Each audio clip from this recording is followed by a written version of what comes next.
Alright, alright, alright. Feeling good. Let's do some duels.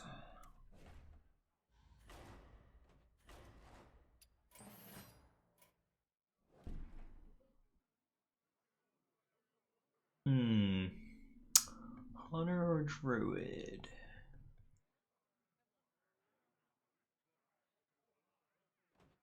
Druid's a little stronger. I like winning.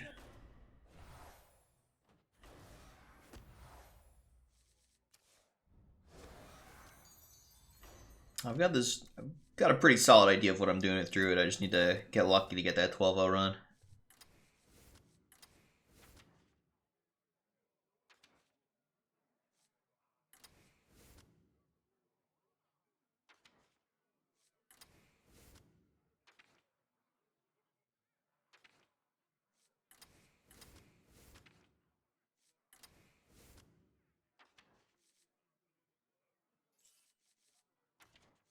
So many 0-mana cards in this deck. You know it's good.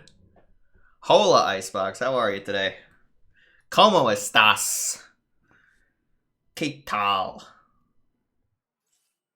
Tour Guide and 3 Death Rattles. Damn, Druid's a good deck. Just need some good passives, good luck. We can do this. Druid.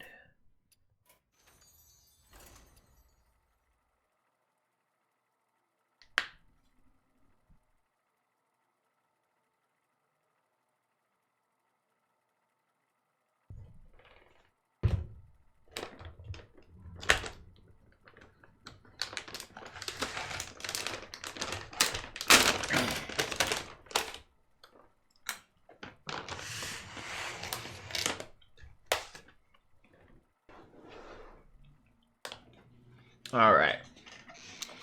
While I'm sitting in queue, get a little exercise.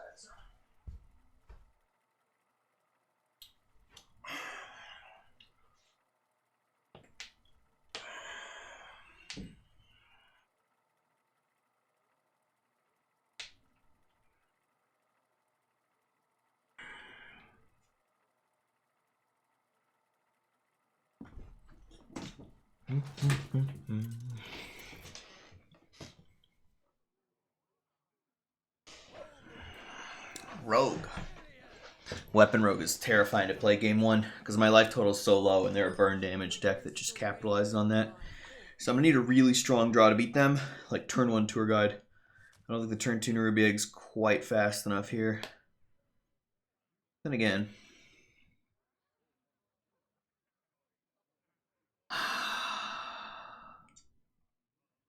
Tour Guide into egg? It is literally the best turn 2 in the deck. It's just so fucking slow. Okay, we'll keep it. Maybe I draw Innervate, and then I could just turn 1 Vate egg, and I'm a genius. Yes, it all makes sense.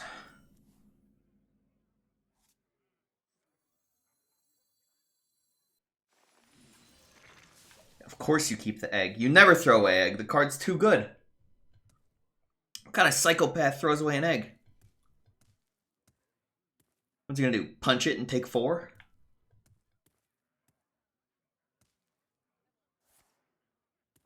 Coin Eviscerate?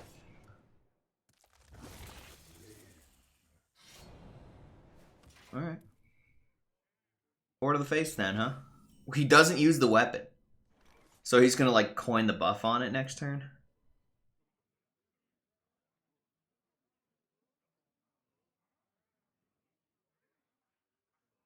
So it's gonna have poison. So we want to go wide with either Gibberling or Power of the Wild. Power of the Wild is stronger now. It's a 3-2 instead of a 1-1. But yeah, and Power of the Wild sets up for Gibberling Hero Power next turn as well. So it's stronger this turn, and it sort of sets up for a stronger next turn.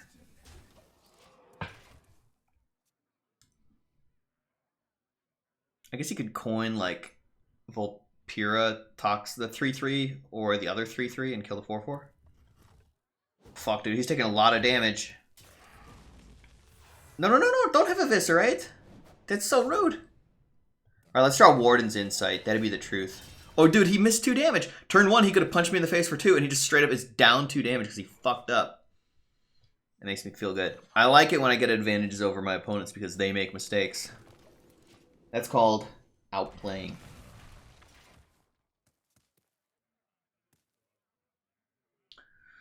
Good evening, Panzer Puns.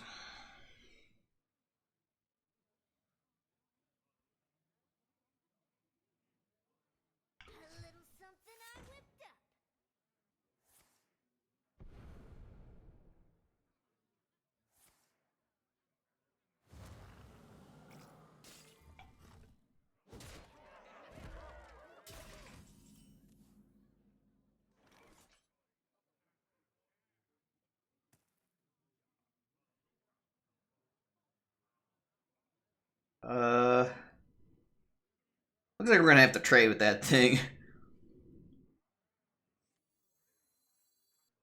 Because right now we're down to 3 damage, which would be like a Sinister Strike. Just trading takes 7 off the board. That's totally worth missing 4.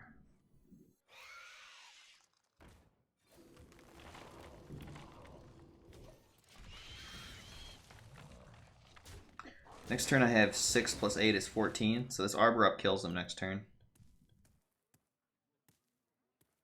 So I feel favored here. He's going to have to do some amount of defense here. He needs to, like, defend himself in some way while also setting up lethal.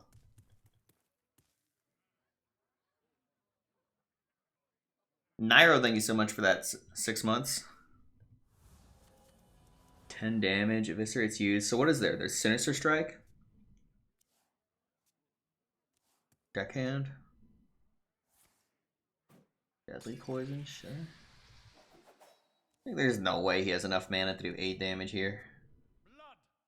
Okay, Dread Corsair is some defense. Now we don't have lethal anymore. So now this is looking way more winnable. There's the defense he needed, and the question is, does he have enough tools to set up lethal alongside that? And the answer is a definite maybe. It's a definite maybe. 5 life. Damn, that's low. So I Arbor up in full clear. He takes, what is this, 3? He takes 7, he goes to 6. And the question is, can he deal 5? His weapon's going to deal 2. Where's the other 3 coming? Sinister Strike's gone. Deckhand's gone. Eviscerate's gone. Deadly Poison's gone. Nitro Boost Poison's gone. The alternative play would be what? Some kind of Nature Studies. If I Nature Studies into Savage Roar, is that lethal? This is 4 plus 8 is 12. It's 1 off.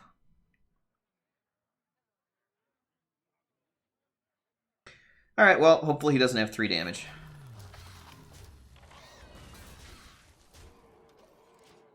Nature Studying for defense seemed too weak. 3 damage doesn't seem that easy. The main thing I can think of is the treasure, but that's only 2 damage. So he has the weapon is 2 damage, the treasure's 2 more, and where's the last one coming? Maybe like a Penflinger? So he goes Penflinger, Hero Power, Treasure, and I die? Duxors! Thanks for 2 months, much appreciated. More life than 0. Oh, shit!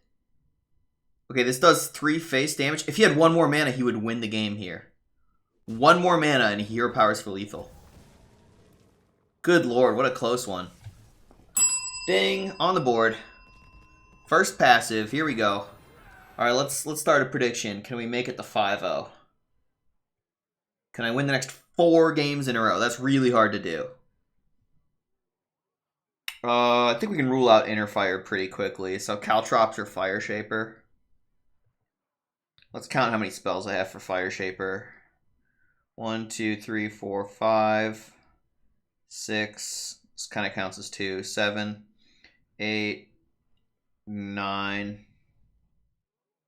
A little over half spells for Fire Shaper. I think Caltrops is probably better.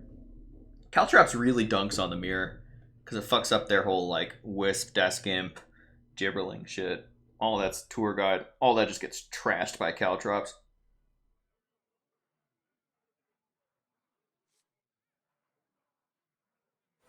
The mirror's pretty relevant. Drew's one of the stronger classes. Mulch Munchers? Well, thank you. That's a fantastic bucket. I'm not thrilled with this Caltrops thing, but I am thrilled with this Nature's Army right here. Treants, baby. Suddenly my hero powers, you know, casts an Innervate for every Mulch Muncher I draw. Why not Inner Fire? Because of the cards in my deck. Boom! Roasted.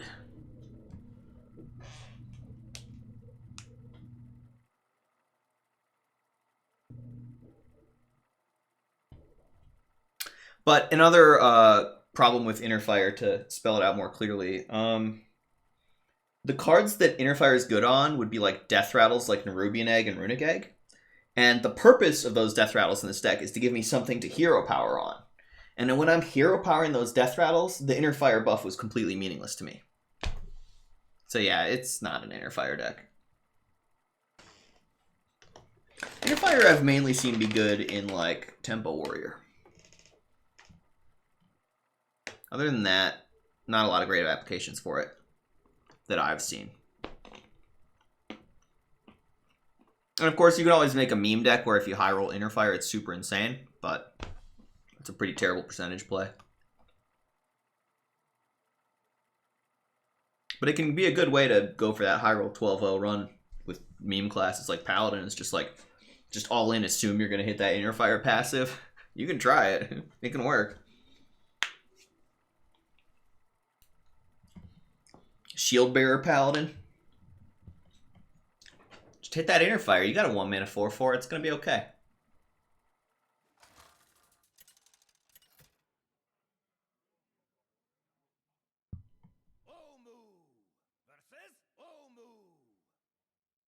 Witness the ways of my forest. Let the stronger of us. Alright, this hand's pretty nutty. We got to think about the curve. I'm pretty sure I'm keeping the 3 on the right. I doubt I'm keeping the Haunted Creeper, but let's look at the curve. Turn 1, I go Gibberling Coin, Adorable Infestation. Turn 2, I either Hero Power or Nerubian Egg. Yeah, this is genius, and we're not keeping the Creeper. Figured it out. Doritos? No, almonds, but you were close. Very close. Okay, now we might just turn 1 Hero Power. It's like Gibberling Coin Bait Hero Power. Turn 2 Hero Power, turn 3 Infestation Hero Power, turn 4 Egg Hero Power. The idea is we maximize the Hero Power because the button is good. What up, Senior Bubble?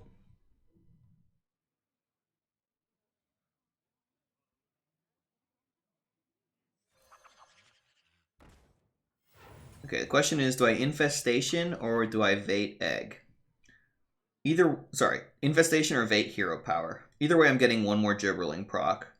This is a 2/2, this is a 3/3 that doesn't cost a card. There you go, Hero Power is the fucking nuts. This is why we play Druid. The Hero Power is 2 mana and 0 cards for a 3/3 of stats.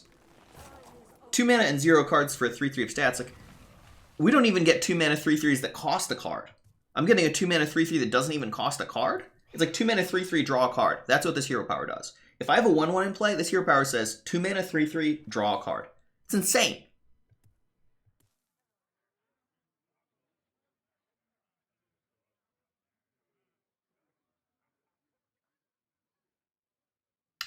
Alright.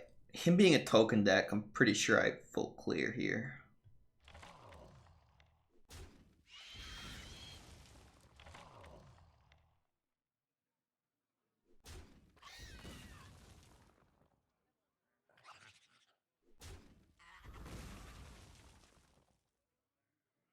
Time is of the essence.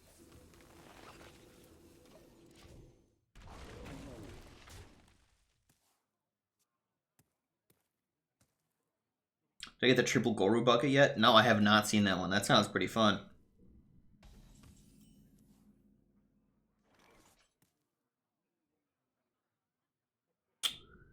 Okay, so we got Hero Power and 1 mana for this. It goes here for the value trade.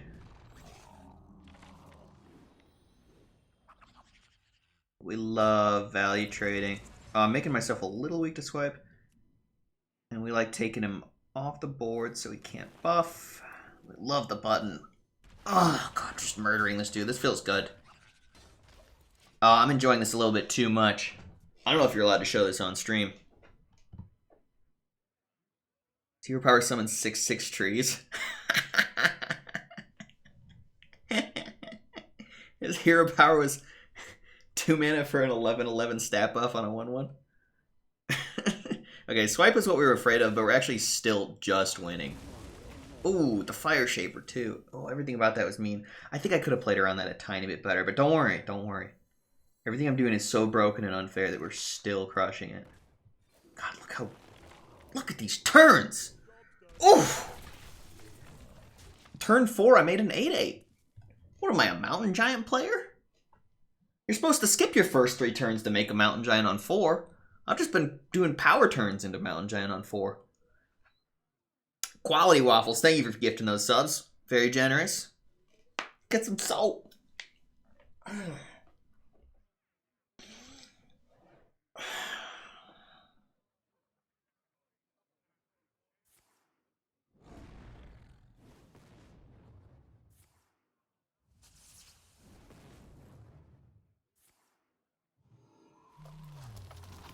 Okay, he's overloaded next turn. It's not as bad as it looks.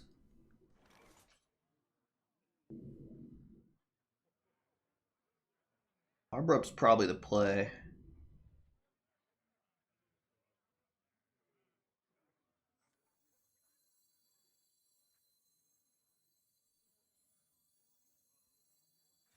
Definitely. If I go all face, he goes to 2. Doesn't sound like a good idea. Let's do the math. Could he kill me with Fire Shaper and 6 mana? Yes, absolutely he could. So I would certainly take at least this one trade.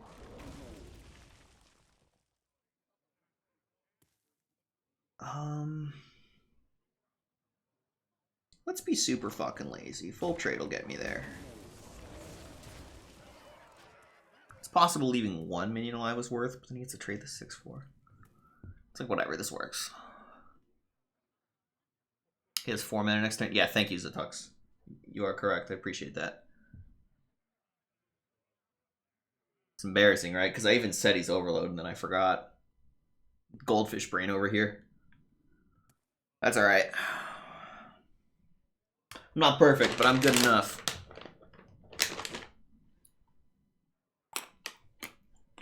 You are growing strong.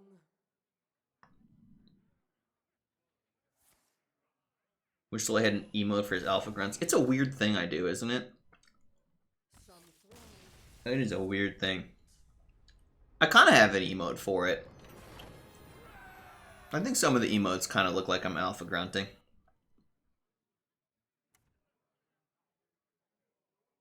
Ever do an IQ test? Yeah. IQ measures are widely disregarded, so I can't really talk about it without people actively disliking me. So it's like, yeah, let's just move along.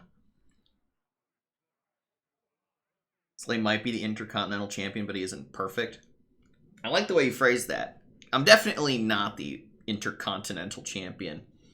But if I hadn't just said that, then for all you know, it's true. It might be true. But it's not. Okay. What are we picking here? These are like some nice playable cards. Unfortunately, they are completely not what my deck is trying to do. These are some playable cards that are vaguely related to what I'm trying to do. And these are some less playable cards that are pretty on theme with what I'm trying to do, except that Mark of Nature is garbage. I like the underlings. I want to get that early game going. Play some idiots. Curve, tempo, good. I want to be spending my mana putting stats in play. Like, my biggest fear with this deck is not having a minion in the early turns, and then I have nothing to hero power, and then I'm doing nothing, and it's horrible. So I'd much rather be playing some trashy idiot in the early turns than skipping the early turns. He's the best Hearthstone player in his apartment. Maybe even his whole house. There we go, Ficus. You right. I am the best Hearthstone player in this apartment.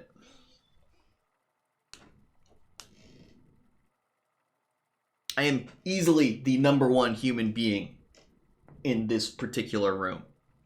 Easily.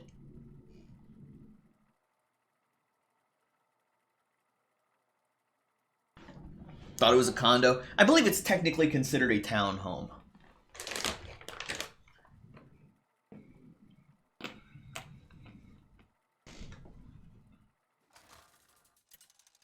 But it's basically like a 2-bedroom apartment that I own. For the moment. Good afternoon, Dave. Pleasure to see you. Here we go. Runic Egg on 1. Into it.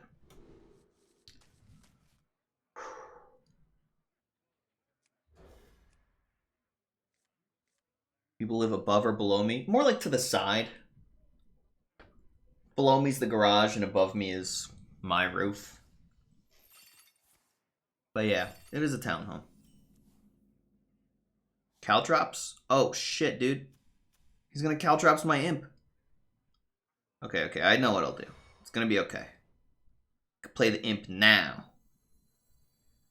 Fuck, that's smart. We're hoping he doesn't kill both minions. Like, he hero powers one of them, and the other one gets hero powered by me. Some solid Tuesday energy. You know what it is, Oatmeal? I've been going for walks. The weather in Vegas has been absolutely beautiful. And I just, like... It's like 60 degrees and sunny, and I just walk around in the desert for like 2 hours while listening to an audiobook or some music or chatting with a friend or whatever, and it just puts me in such a good mood.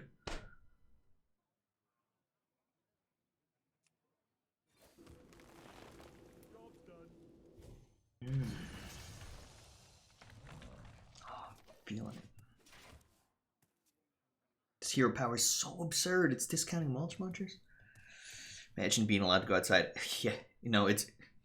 I live a life of luxury, to be sure, Leonard. Are you horrified seeing the snow carnage ravaging the country and you're out there enjoying good weather? Horrified? No, I'm delighted. Sucks to be a stupid noob. Learn to Vegas, nerds. What, do you think I have empathy for other people? What, do you think I'm a considerate human being? No, I'm out here high rolling and loving it.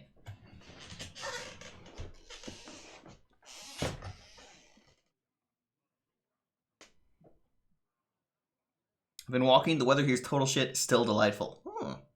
You know, I've heard that being exposed to totally shit weather is actually very good for your health, even if it is a bit challenging.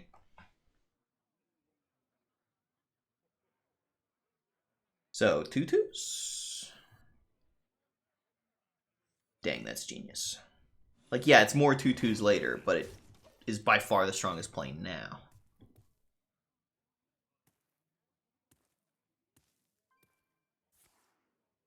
I want to I'm here high rolling and I'm loving it t-shirt. High rolling and loving it, and then just like some image of some broken Hearthstone shit going on. Who knows? Maybe someday I'll get my act together and put together some kind of Zalay online store where you can buy a brand Zalay brand bell and some stupid t-shirt. Just your face with a huge smile. Okay. That sounds like a winner of an idea, Salem. You know what's not a winner is this earbud that is turning off and on every half second instead of just playing the music. I'm going to kill you if you don't start working better. Can I buy a Zalay brand wig? It's just a bald cap. Alright. So hero power and 2 mana for Haunted Creeper.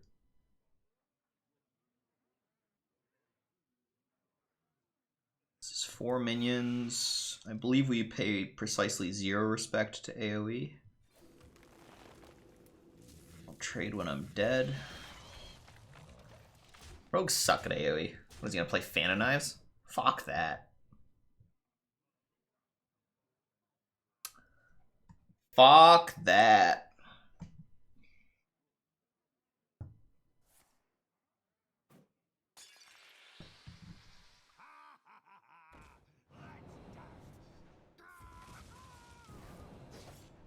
Slay would listen to his chat, he'd have a store full of ideas within 20 minutes. Oh, more like 2 minutes, Salem. Listen, I know you guys are capable of that. Also, regarding having a store full of ideas, my understanding is that it's a bad idea to have a lot of options and a good idea to have very few options because of the concept of option analysis paralysis, where when somebody has too many options, they get overwhelmed and kind of shut down.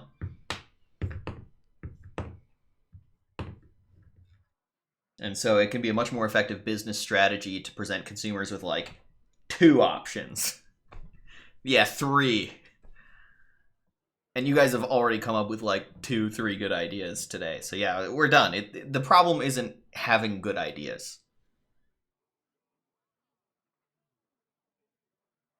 You guys have that covered for sure. All right, we're a token deck, so this is an easy supercharge. We go wide. Supercharge is great with that. Eesh. This is not what my deck is supposed to do. So how do we proc Tyrant and defend? There's the UI and the Arbor up, and that's it.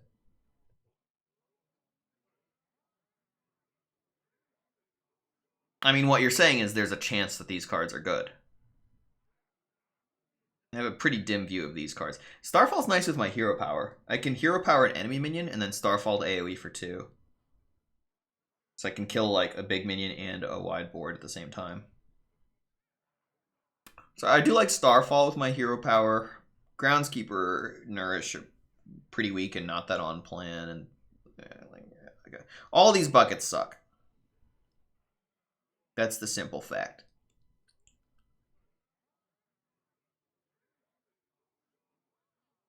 This bucket makes me the happiest.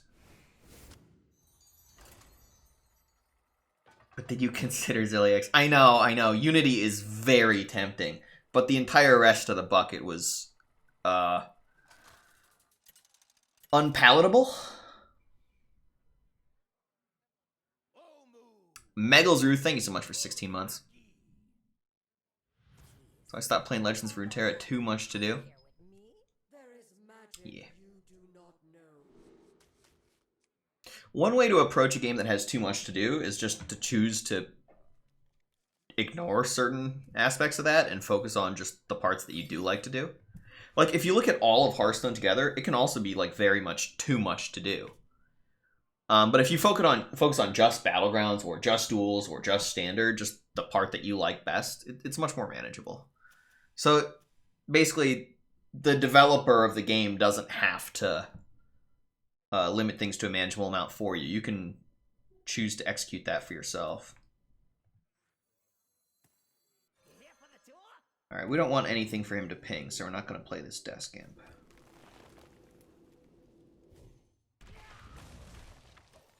Turn 2's Desk Imp hero power it. Did it hurt when you uncrafted Zilliax? No, not at all. Why would I ever uncraft Zilliax? That's ridiculous. I love Unity too much for that. Oh, chat, this game is going places. Seeing this button I keep pressing? It's fucking lit. 2 mana 3/3 that then generates the 2 mana back when I play the Mulch Muncher. It's a 0 mana 3/3 that doesn't cost a card. Every turn.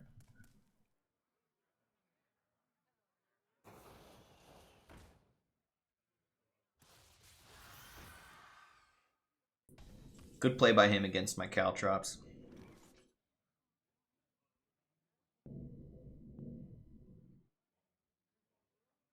3 2/2s or 2 2/2s? I think we're gonna do 2. Let me work my magic.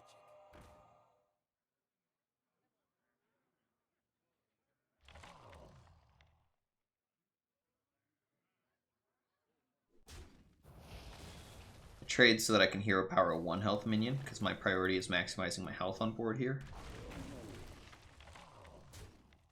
And we'll let him trade that off to proc the death rattle. Do I wish for Zilliax to be in the new rotation system? You know, it's more of a wet dream than a wish.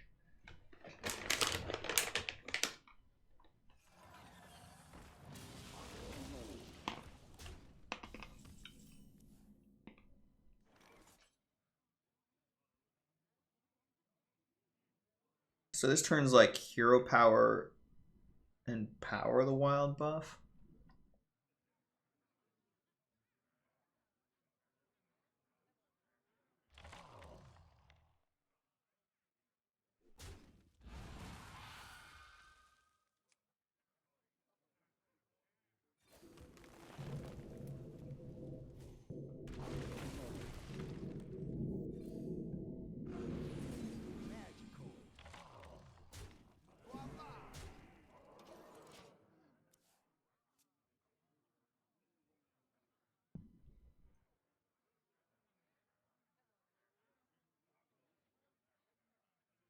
Gibberling Power of the Wild, but then I don't hero power quality waffles. Have you read this thing? It's disgusting. It's always harvest time. There's an exclamation mark, so you know it's important.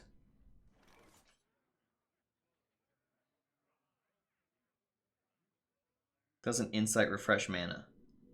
Oh, you wanted to use this to refresh mana instead of making a bunch of treants?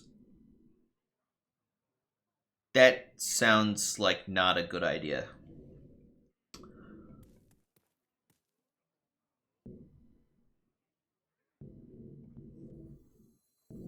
Hero power, and then we don't need Warden's Insight, so we'll do this stuff instead.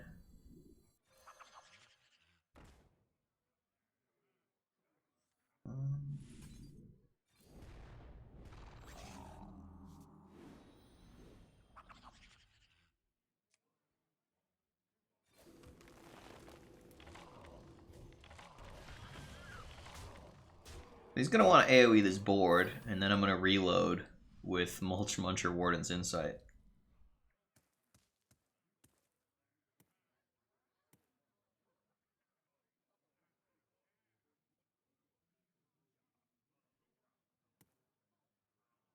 Panzerprun says, I would like it if they print a new Sylvanas card. It doesn't need to steal stuff, but we've had 3 Deathwings, 2 of each of the other dragons, and the old gods. Oh. Interesting. I never think about stuff like that. Goes to show how differently different people think.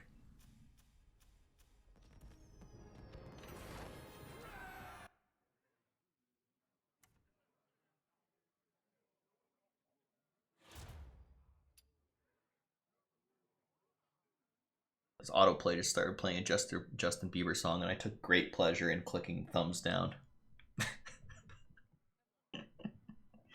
It was a really crap song. Okay. We like cheap minions for our hero power. So yeah.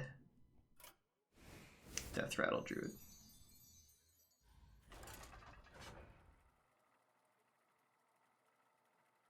Was it Despacito? No, it was Yummy. He was saying something along the lines of, you got me yummy, yummy, yummy, yummy.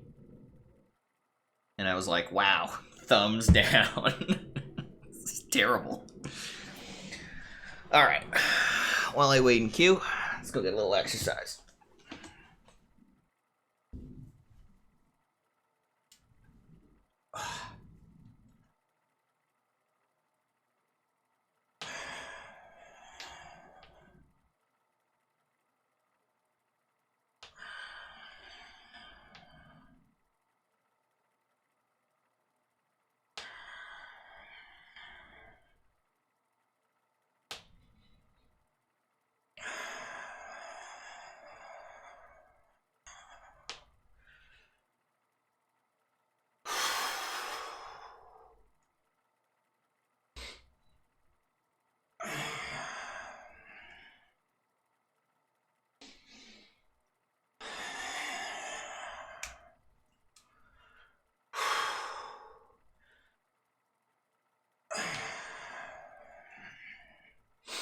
Oh, thank God the queue popped.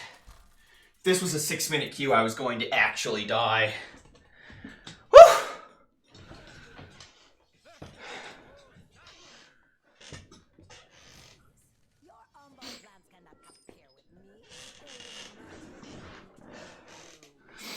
That song sucks, but Beebs is a talent, no question. Casper, I agree with you.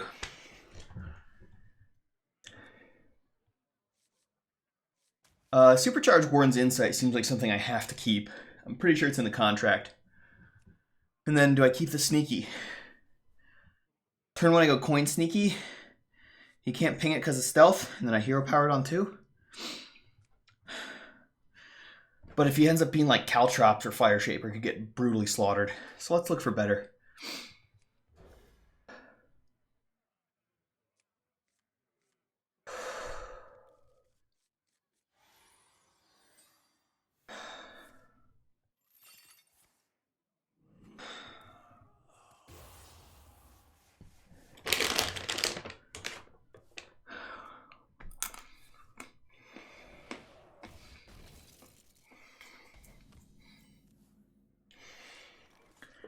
So I'm gonna coin out a 2-drop. I just don't know which one. Sneaky can be murdered by a Fire Shaper proc. I think this is more annoying for him to kill.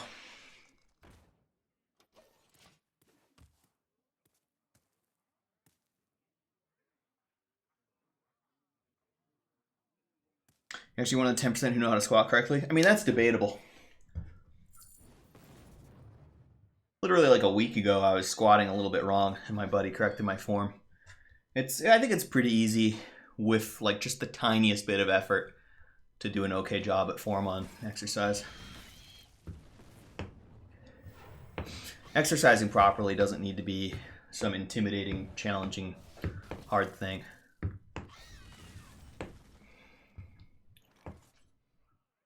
Well, bag of coins with Fire Shaper, huh? Life's a bitch.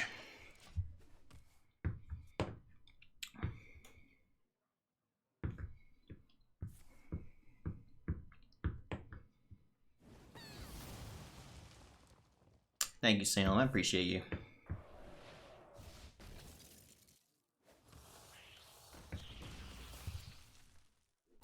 Oh, I'm sorry, Mr. Ice Shard. Did my caltrops just take a steaming dump on you? Oh, that looked brutal. I'm so sorry. I'm not sorry. So, do I make 3 2/4s? I really wish there's a play where I could hero power, and technically there is. In order to hero power, I have to infestation his guy. So he gets a 1/1, and I get a 4/4. Maybe that is the play.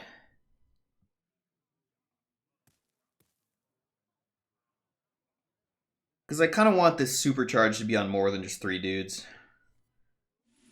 I guess if I'm doing that, I could nature studies this turn. I could save it for like a gibberling. And we'll hold on to that nature studies.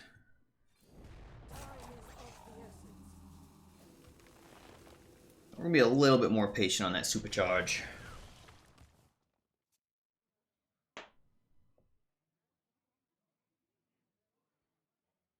We're not giving 1/1 and get a 6/6. Yeah. So I'm gonna head on by board by a 2/2 instead of like a 5/5. I definitely took the weaker play now, but I think it's worth it. Because the whole Warden's Insight supercharge combo scales up so fast, so hard. We get rewarded for killing that, but it looks too obnoxious to kill. Miss. Thank you. Oh, he's still just hero power. So you got 2 copies of whatever. Tour guide. Alright, maybe that's reason enough to go for this Warden's Insight. This is 4/6 idiots. Yeah, that's reason enough.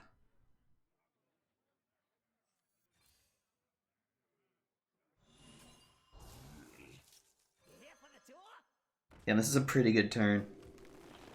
12 attack, 24 health. And if he kills it, it starts intervening out a Mulch Muncher. Supercharge looking real good in this deck.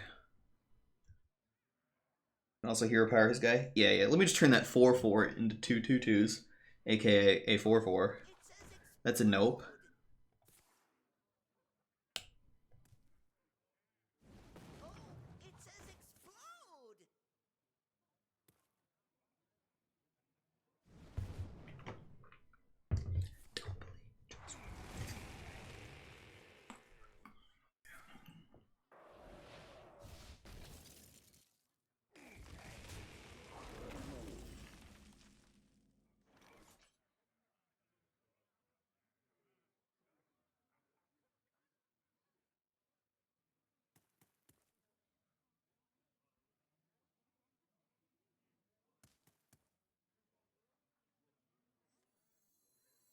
So this is trading. This is going to be 1 mana. Yeah, let's get that done. Then I have 4 mana. For like Gibberling, Nature Studies, Hero Power.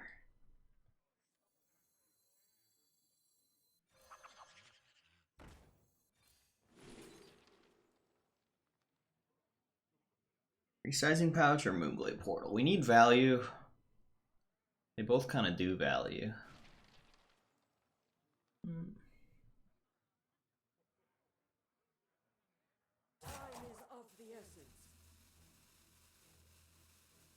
I guess this is the more flexible card. I'm just kind of curious how it performs, to be honest.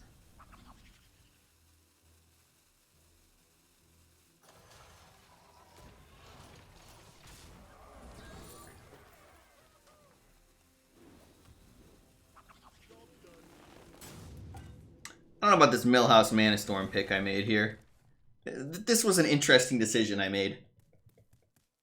We're gonna wait until after he plays Grand Finale. I probably should have picked anything else. Chad, I'm embarrassed. Oh no. Oh shit, the Mulch Muncher lives.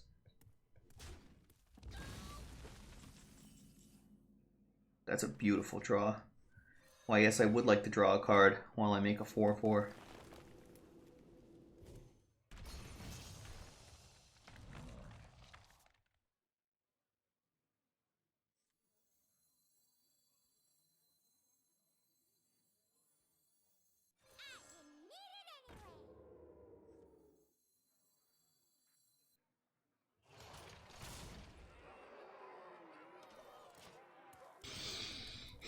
The 1/1 gives him a ping target, so I held it this time.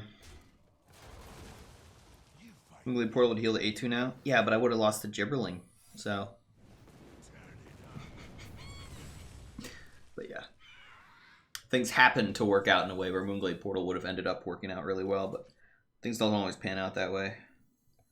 So we're just testing Mirror Entity before I play Loot Hoarder. Do I want to draw the card now?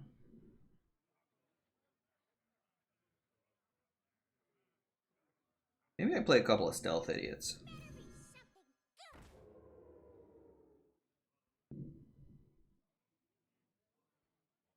No, I want to draw the card now. I don't want to let this thing get Devolving Missiles. So it was slightly sloppy order, but not the end of the world. Oh, shit, dude. Drawing a card now is genius. Just duplicate the fuck out of that thing. 0-mana 8/8 Rush. It's a pretty good draw. We're getting to where I might want to draw Ultimate Infestation this game. Oops, maybe I should have held that Cub, not giving him a ping target. He's about to have a lot of spell damage. That's kind of spooky. Shit. Ooh, chill out, bruh. One card, one Mage Secret. Oh, the boy. So I think this one goes in first. Not a Flame Warrior. That's not a real card. Yeah. This Millhouse pick's starting to look pretty good. He's only got one card in hand. Fuck you, fuck you, fuck you. That guy.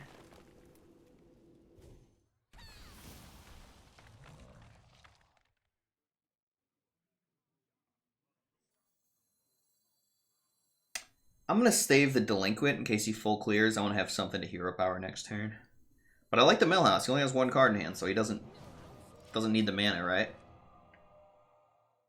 The Millhouse pick might have actually been correct, if you can believe that.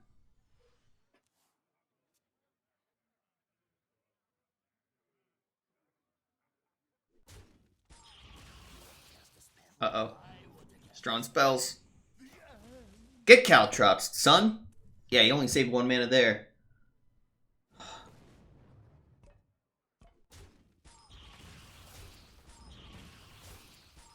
Millhouse number 1.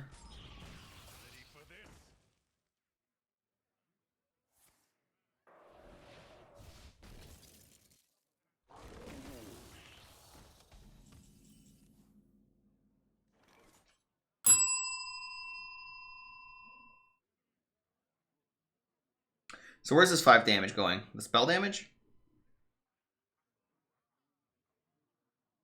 Or the 4/7 spell damage? No, the 2/3 spell damage, right?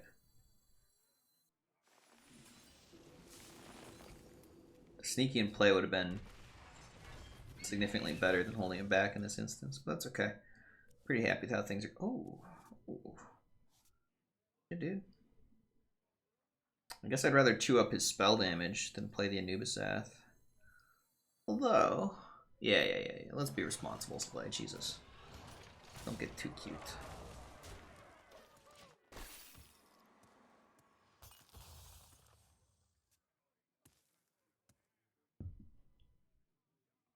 Where was the finale? Yeah. Oh no! Oh no! This might be the finale. Please, no! Pyro yourself. That's probably not that bad. Yeah, that looks pretty weak, actually.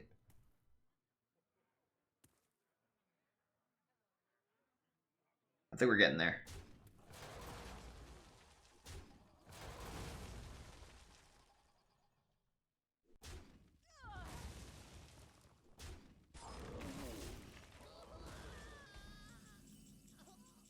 So is this lethal? This is 6 plus 4 is 10 plus 7. It is absolutely lethal, yes.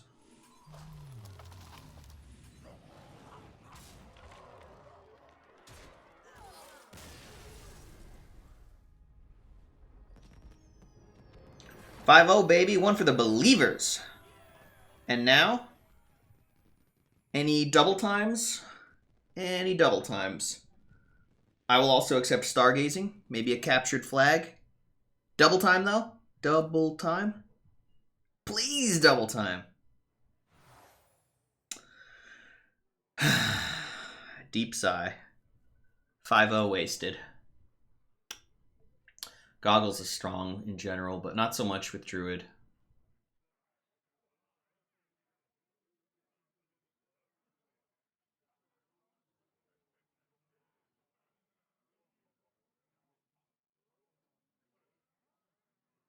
Battle Cries looks like the worst option here. So between Scroll of Wonders and Goggles.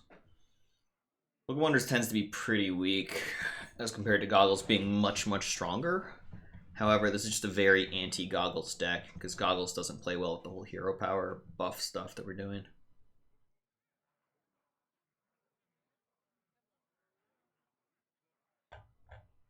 Still, I'm going to trust the Goggles over the Scroll of Wonders. Ooh, now we're talking. This is a very Goggle-friendly hand. And a very... this is a very good bucket in general and good with Goggles as well. All three of these buckets are pretty solid.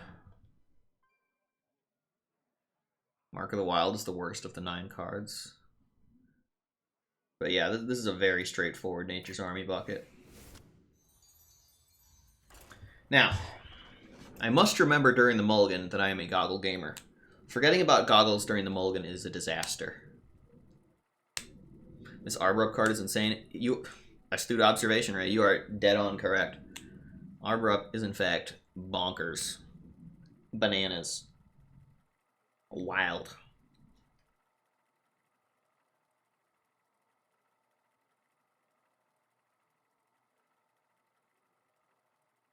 Considering squats and thinking, no, I would prefer to sit and relax for a minute. Maybe after the next game.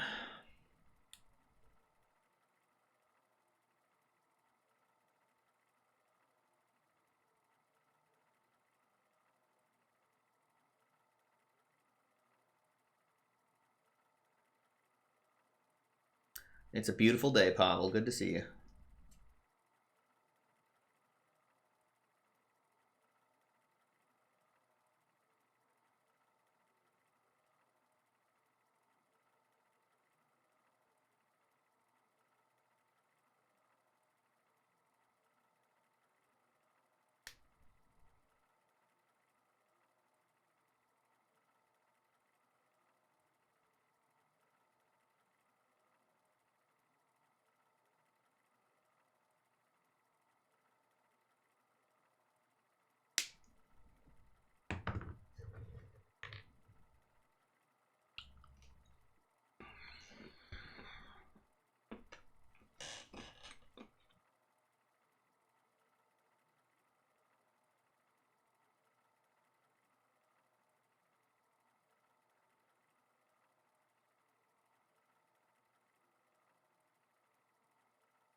So I'm a goggle gamer. Witness the ways of my forest. Turn 1, I could go Wisp Infestation. That sets up for a turn 2 hero power.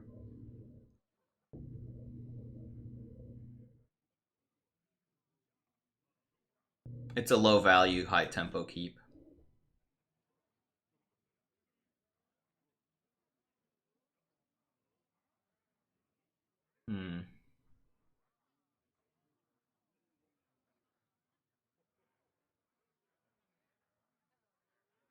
Let's be greedier for better, because I'm a goggle gamer.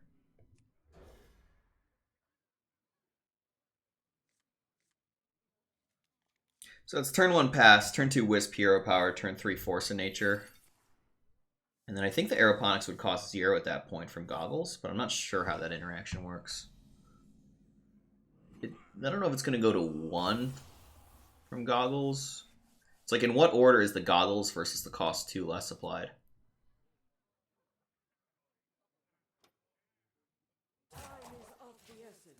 His passives aren't super powerful either. I don't play the Wisp turn 1. The advantage to playing turn 1 Wisp is it can push 1 chip damage. The disadvantage if he kills it is I don't have a turn 2 hero power target. It's just not worth. 1 chip damage is nowhere near as important as guaranteeing I have a target for next turn.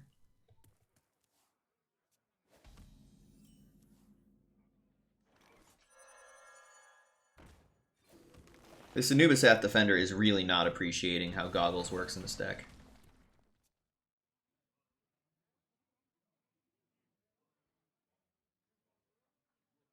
It'll cost 0 from 3 trees off Force. It starts at 5, 3 trees reduces it to 2, and then Goggles reduces it to 1. Or it starts at 5, Goggles reduces it to 3, and trees reduce it to 0. Could be either way.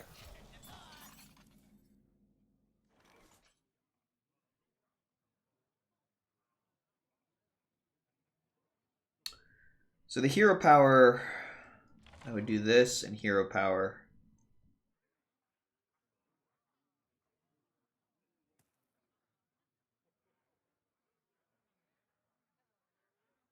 Oh, it's 2 per tree. You're right. I'm an idiot. My bad.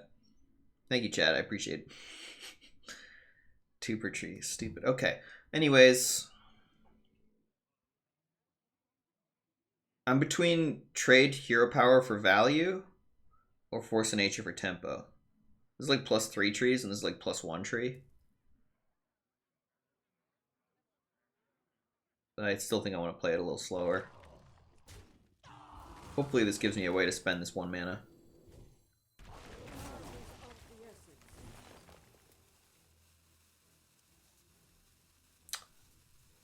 Do I supercharge?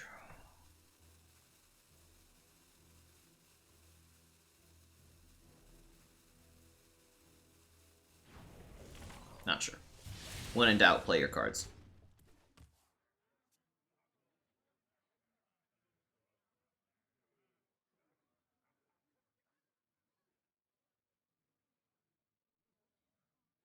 Sometimes I wonder what my hero power is. People really push my buttons, but nothing happens. Good comedy, too weird.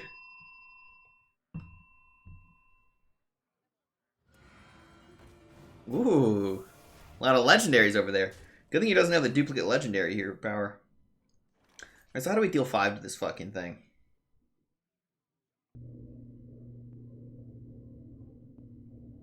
With Infestation? With the hero power? Hero power kind of deals 1. It's pretty yikes.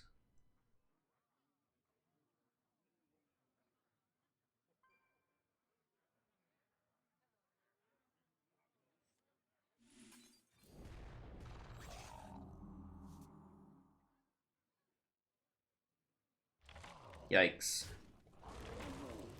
If this looks bad, just remember, we got this guy to Golden Monkey a handful of playable cards into garbage legendaries, so it's not all bad. I'm prioritizing hero powering for value.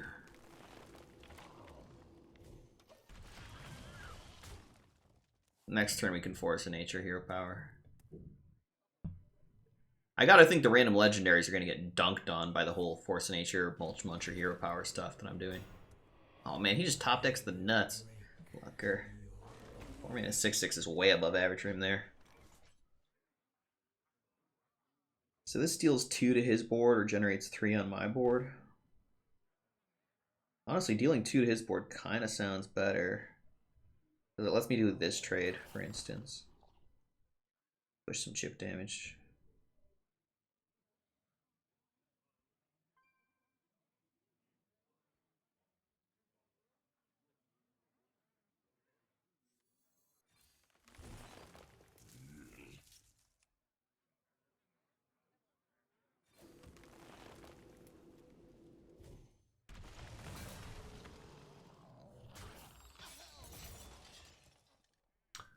Alright, do we need to trade for some reason? This trade looks pretty good on board. His hand is mostly garbage legendaries.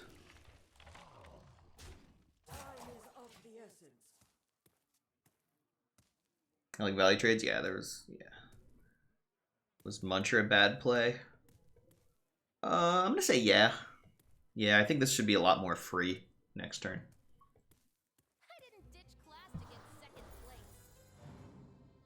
I don't want to pay like 5 mana for something when I can pay closer to 0 just by waiting a turn.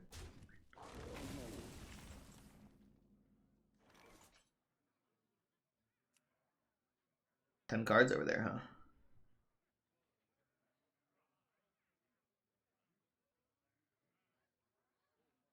So the trades are pretty good, partly because of the spell burst, but more so because of the mulch muncher.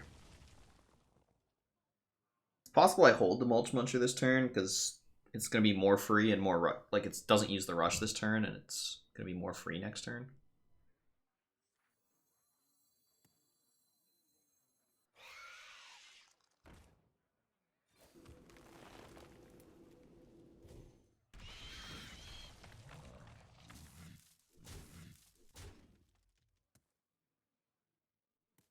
And again, 8/8's a lot bigger than 3/1, especially if he's trying to AoE me.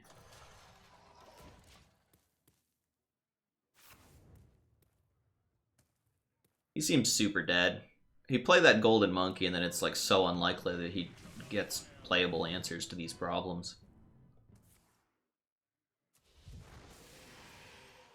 Random legendaries do not get the job done against real decks.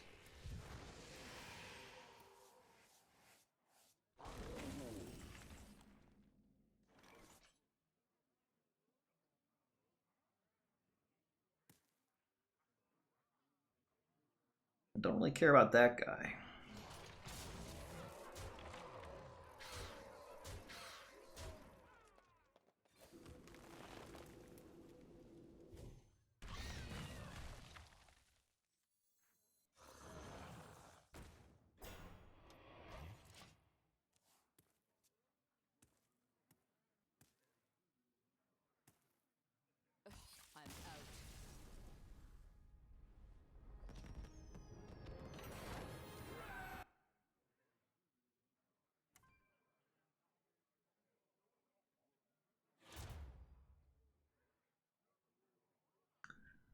Ugh. So, what does Guardian Animals do in this deck? What beasts do we have that cost 5 or less? 2 Haunted Creepers? Well, that sounds pretty terrible. Guardian Animals would be pulling Haunted Creepers, Twilight Runners, and Lake Threshers. It's just not worth, right?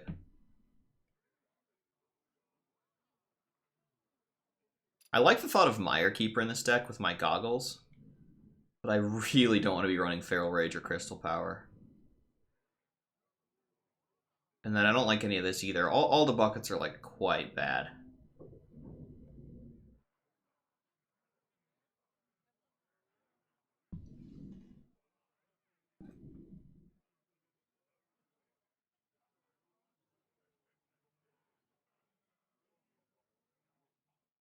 Disaster.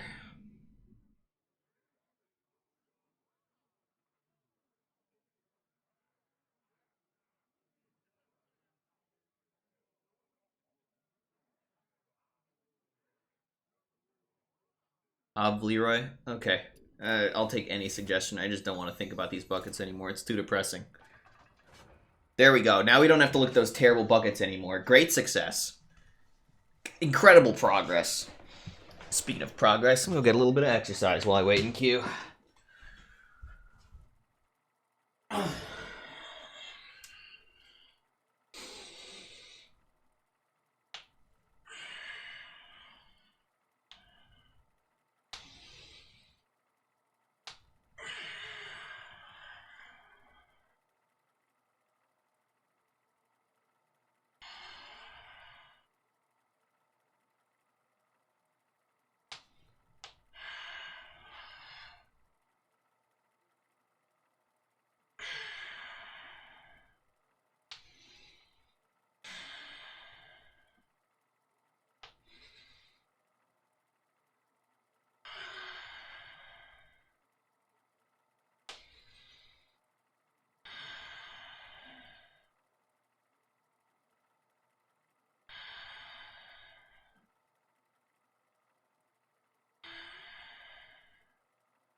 Alright. That's enough of that for now. I don't want to use too much energy on my legs and like lose the ability to think about the game. Because that's definitely a thing. The more I use my muscles, the less blood that's going to my brain.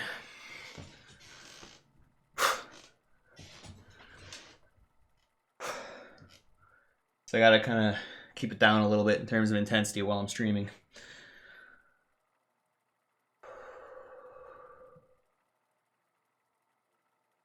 Thank God he didn't drop it on his toe. I mean, come on, bruh.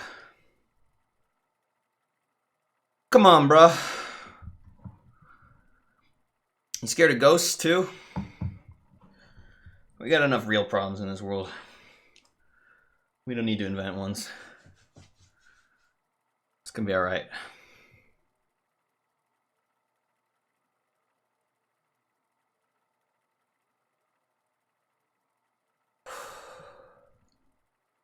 Honestly, if I did drop it on my toe, what? My toe breaks maybe? It hurts a lot? And then my body heals and it's okay.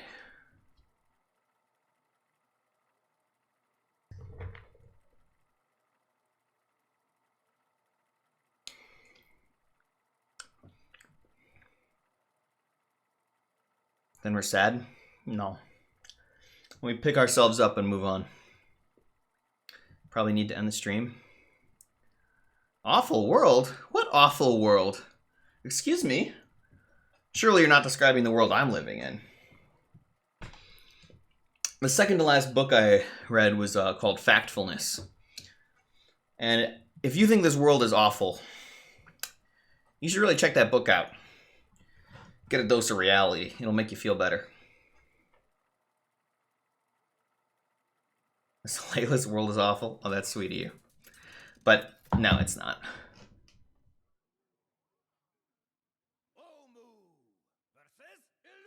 Okay, remember Zalay. Goggle Gamer. Goggle, oggle, oggle, oggle. So I'm going to toss that.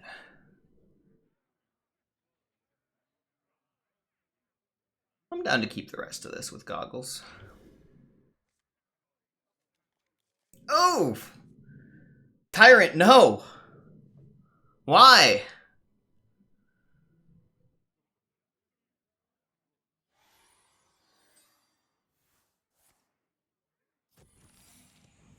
Any book recommendations for books that have really moved you? That's a pretty high bar.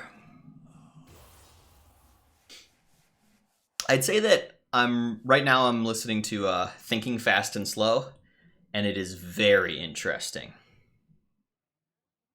It's also very boring depending on your perspective. Certainly I tune out if I'm not like thinking about it, but it has a lot of like scientifically proven things that are very counterintuitive and very relevant to life. So I think it has a lot of extremely valuable information. CMG, thanks so much for 10 months.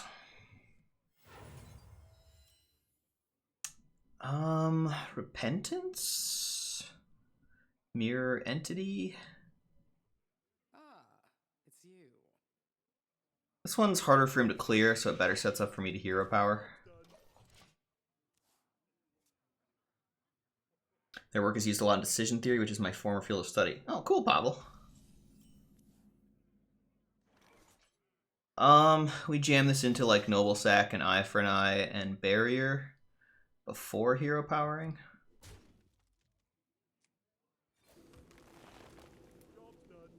And now my board is very juicy for him to AoE. Hello, Mezgad.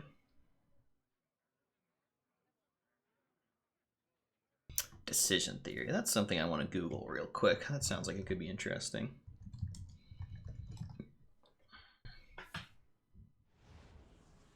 Concerned with the reasons underlying an agent's choices. Yeah, that's what it sounds like. Normative decision theory, which analyzes the outcomes of decisions or determines the optimal decision. Okay, back to the game. This is a 3-3, this is a 6-6.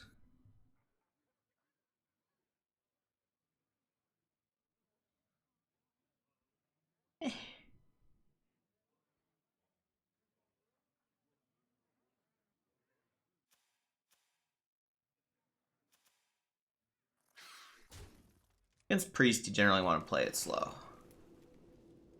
Value good, tempo bad. He starts at 35, right? I can hit him once more and he still doesn't draw a card from healing.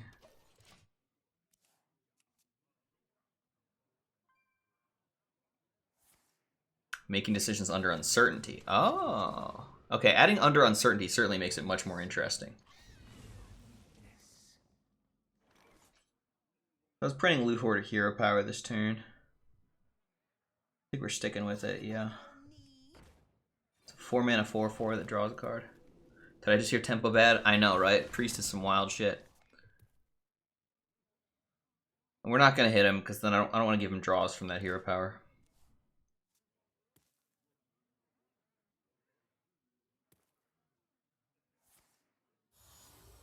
Thus speaks Zarathustra.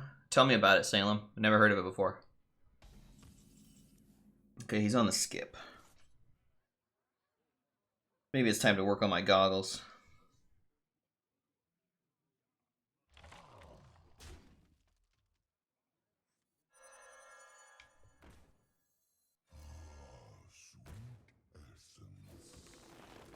Maybe it wasn't worth investing the Wisp here. Maybe just hero power or Tyrant was enough.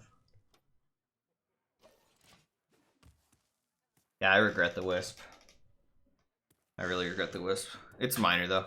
I read the subtle art of not giving a fuck. Yep, it's a good one.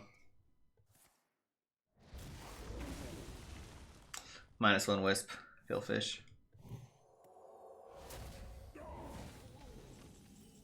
Dark Moon Treants.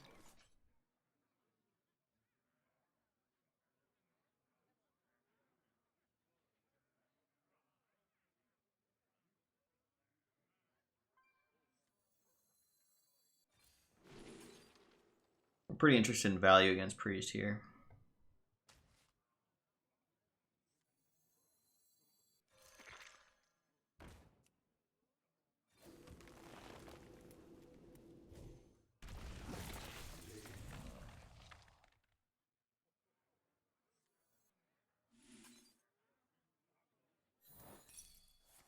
Well, that's what that motherfucker is.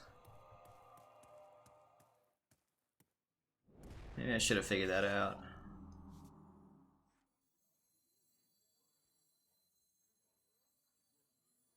Yeah, I'm gonna play my card here. We're at a spot where I kind of do need the tempo.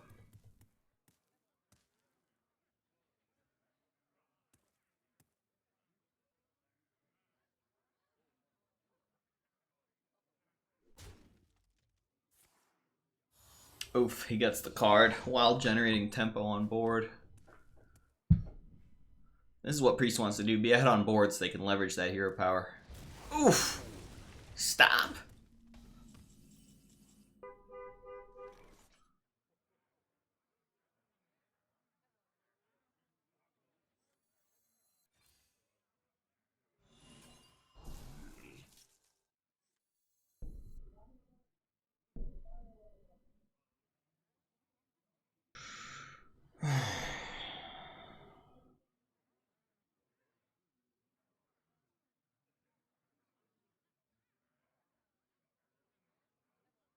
The competition is fierce, isn't it?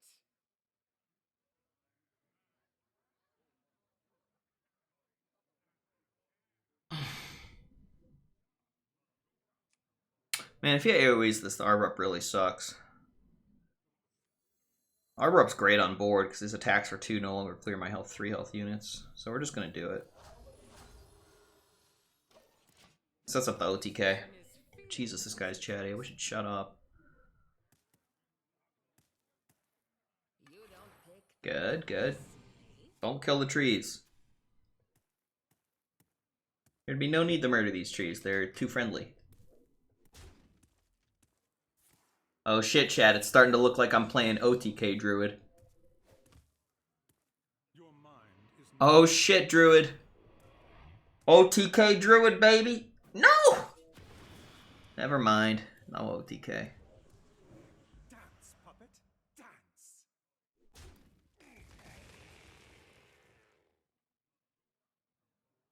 Come closer. You can trust me.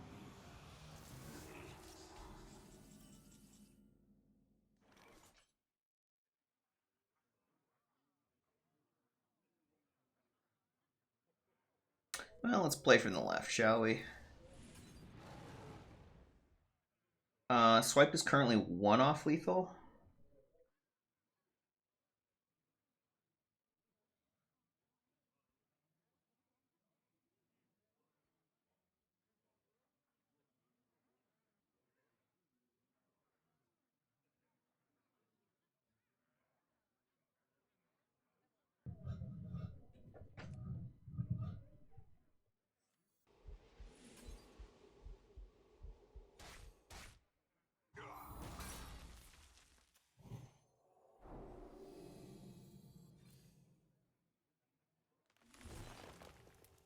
Time is of the essence.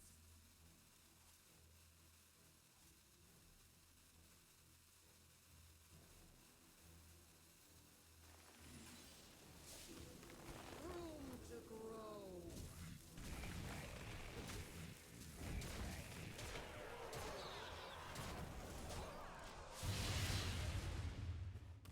Well, if you couldn't clear the last board, this one looks pretty bad for him, too.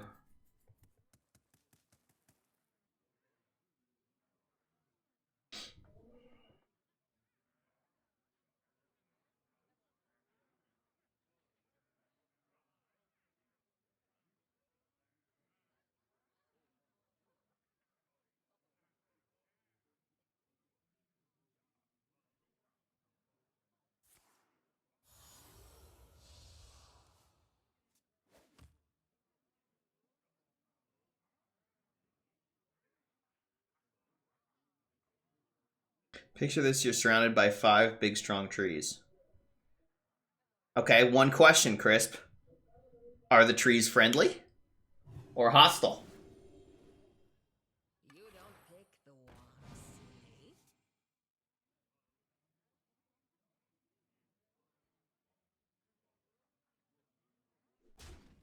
Winds of destruction. Depends on whether you're the priest. Yeah, it really does. Very friendly. Maybe a little too friendly for the priest. Be quick. It seems like the trees want to be very close to the priest. Maybe more close than the priest is really comfortable with. That looks pretty rough. Dude, stop playing cards. Chill out. Whoa! Whoa! Whoa! No need for all this hostility.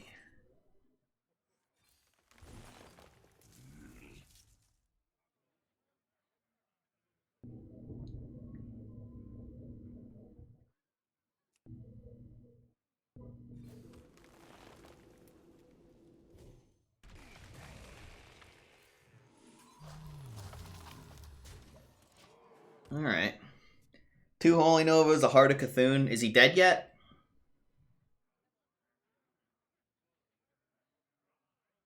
A charming composition.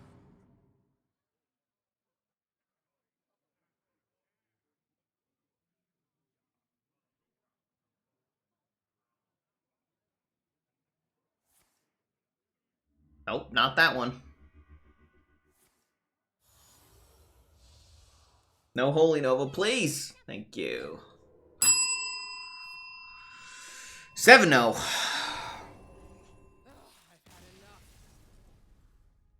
How many full boards of trees have I made this game?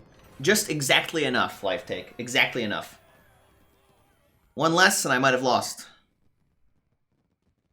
Just enough to win.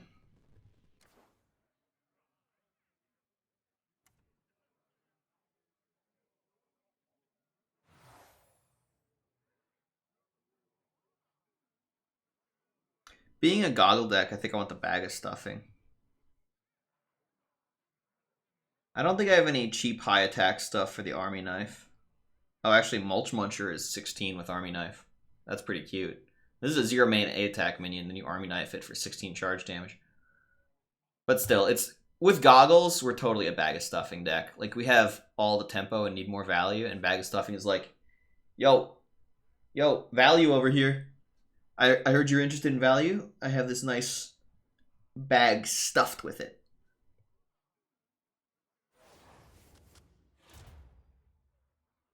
And you gotta think we're empty bucket gamers here. Like, good lord, these are bad.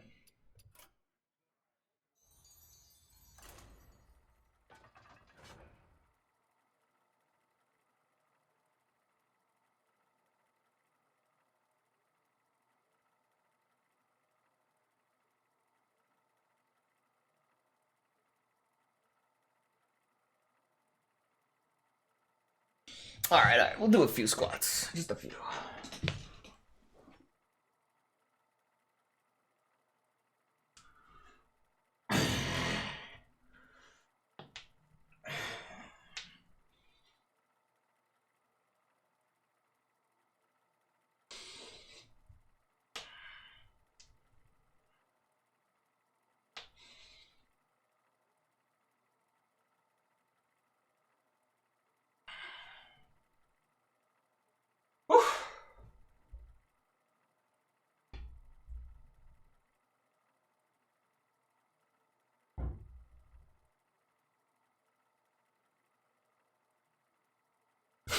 Ow.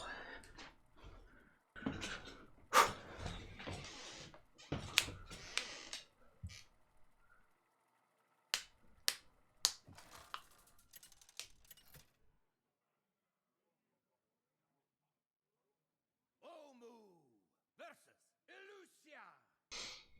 I do things my own way.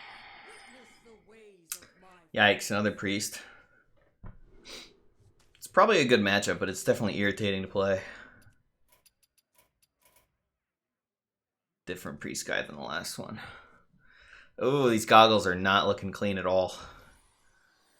So, turn 7, I can coin goggle the infestation. Oof. Oof. Priest has better passives for sure. Scrying Orb. Like, Caltrop sucks versus him. Scrying Orb is good versus everyone. Ooh. So I could coin the hero power now. I think I'd rather save the coin to try and get this UI done sooner. We're trying to make it to turn 7 coin UI. So I got like hero power on 2, Asking hero power on 3. I don't know, we can't plan it out, it's chaos.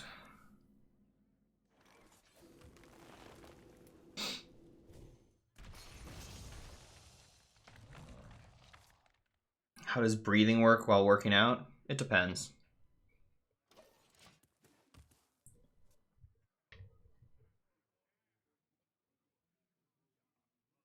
I would say I'm definitely not holding my breath while I'm working out.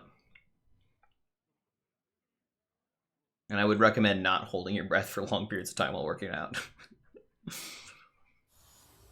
I think you might be not hearing me breathing and confusing that with me not breathing.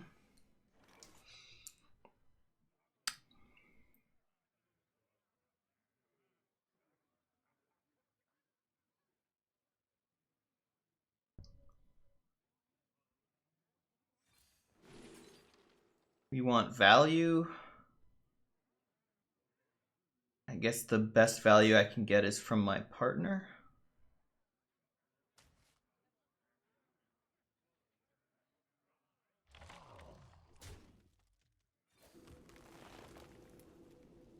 Could have hero powered the desk camp. We skip this attack because I don't want him to draw off the Shadow Mend. What is happening here?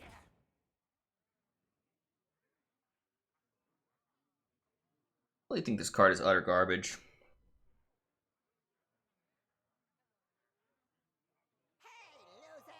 Oh, look at you.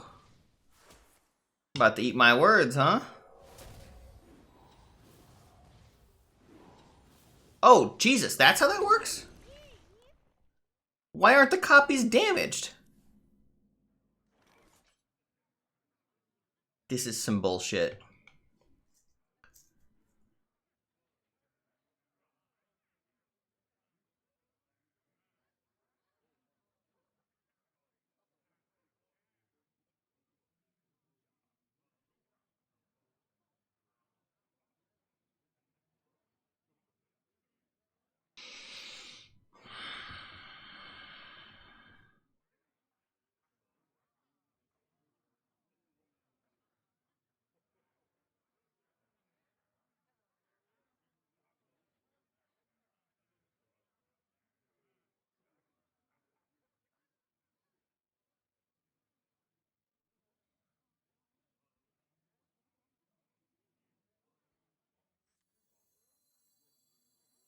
Time is of the essence.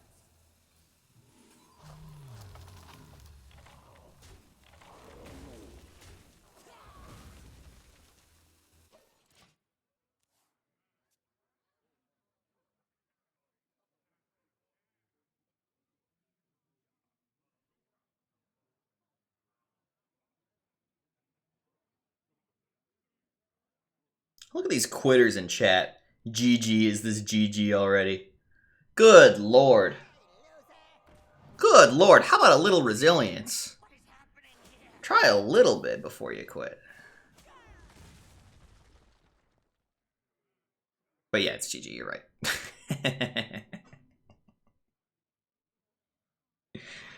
Yeah.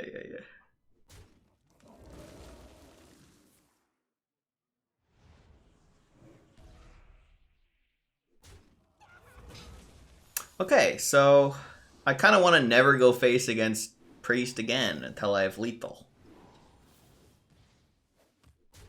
I had not seen Joris do this before, and I definitely learned something today.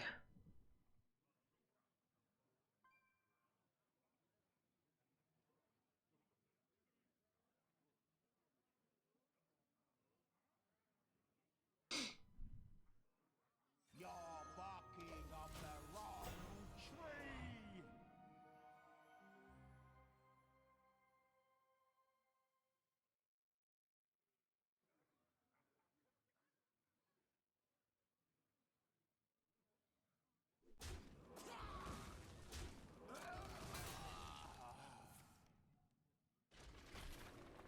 This is fine. Kappa. Yeah, Joris Penflinger Penance is a pretty good hand, huh? That just does it. Today I learned. If we ever use Swipe, he can heal his face for a pile of new Jorises. Alright, I'm ready to give up on this one. Some thrive, some wilt. There goes that 12-0 dream. Dead. It's okay. The 12-0 dream was pretty much dead when I saw my second passive. Goggles is like good enough for 12 wins sometimes, but 12-0 approximately never. These are kind of decent buckets for Goggles. I could imagine picking this mana growth bucket over the empty bucket.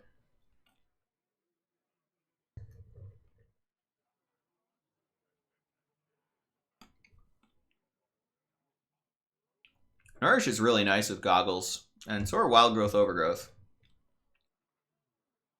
They don't really fit the token theme in my deck, but I think it might be worth it for the power level. Then again, maybe they're terrible depending on how they fit in my hand with Goggles and everything. Hard to say. When in doubt, empty bucket, right? But I don't think I am in doubt. I think this bucket's good, and I want to try it out and do some science.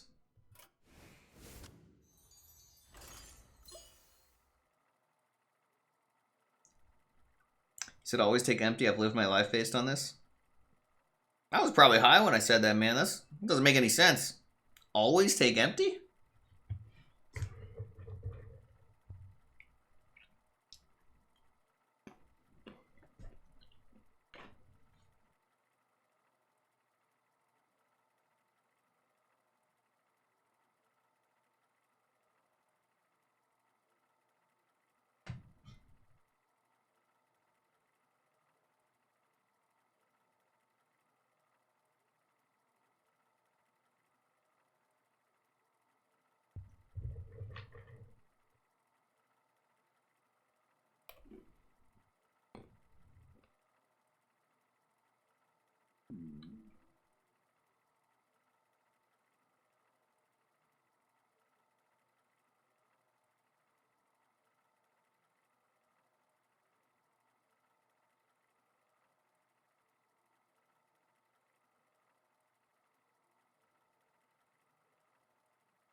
Omu versus Mozaki. Your ombud plans cannot compare with me. Okay, I'm a goggle gamer. So how do I feel about keeping 3 mana Arbor up on the left? I'd like to do a little better. I'd like a turn 1 play, thank you. Jeez. These goggles have been very unkind. Uh-oh, this guy's got way better passives, too. Chat, I'm not feeling so good about this.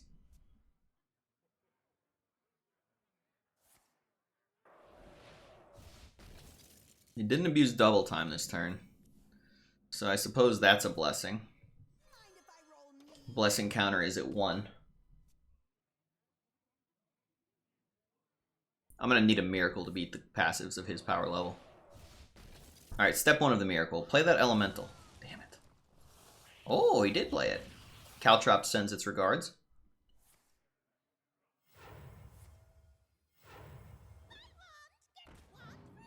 Okay. Probably should have played the Wand Thief first to eat the Caltrops to protect the Ice Shard. Looked like a pretty clear-cut mistake there.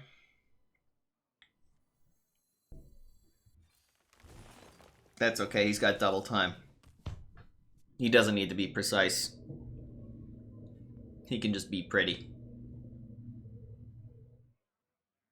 And get no value from it? No, he goes Coin, Wand Thief, Ice Shard. It's the same thing, but instead of having a 1-2, he has a 1-1 and a 1-1 Freezy guy.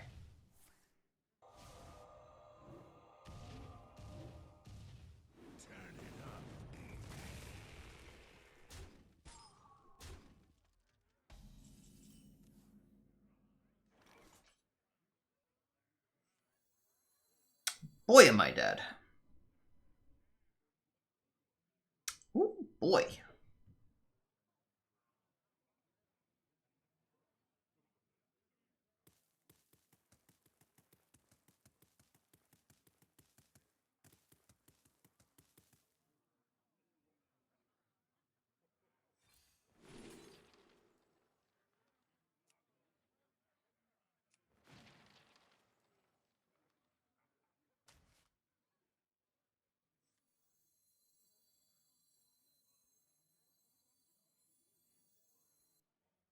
I think I want to draw towards something game-changing.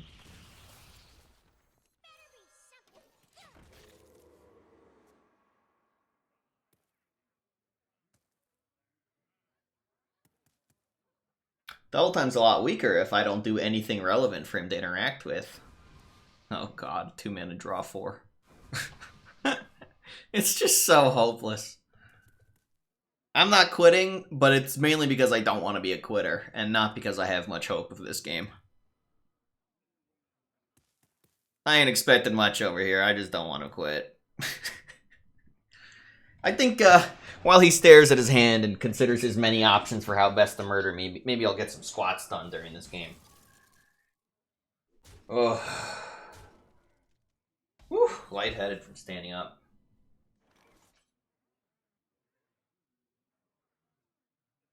This one goes here.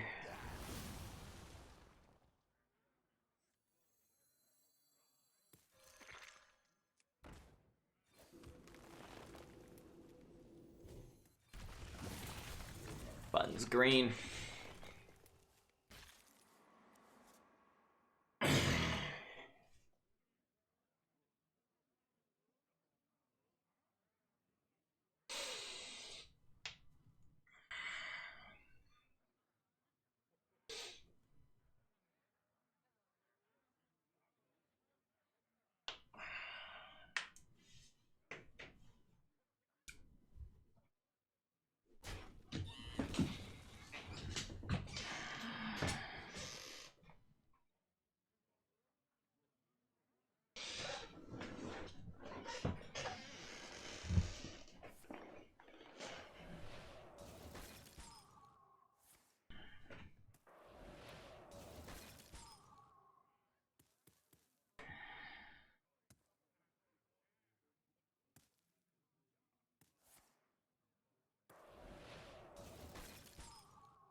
That looked powerful.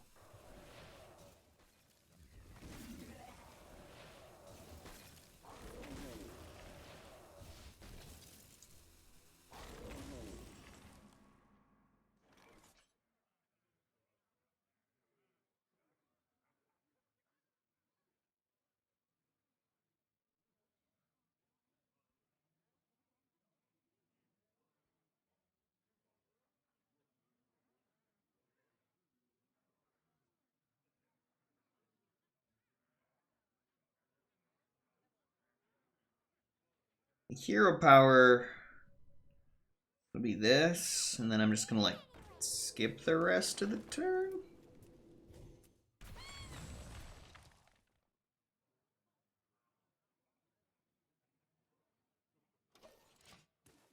Making a big board tends to just get murdered harder by double time stuff. I don't know, it's like whatever.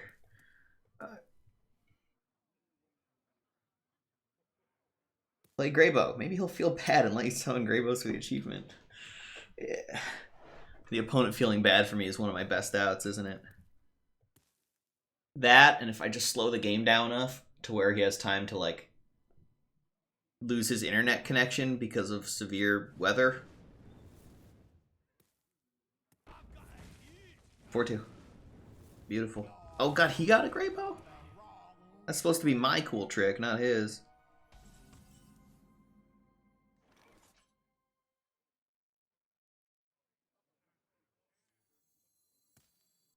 Alright, let's go for the achievement, Chad. I think this might work. Go on the 2-2, and then I'll trade and make a new Greybow.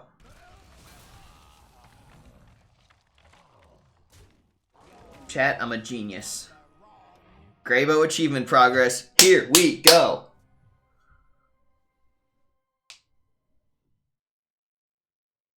This is not an objectively good play. In fact, it is an objectively bad play by me.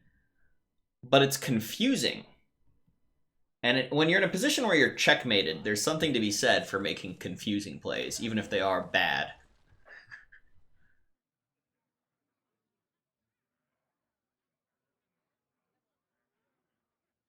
It's like bad with optimal play from him, but what if he gets confused?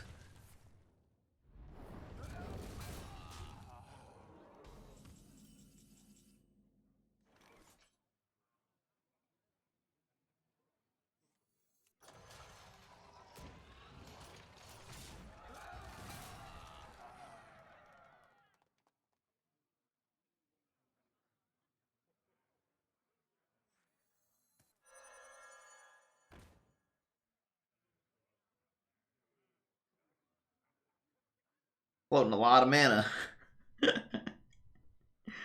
Oh my god.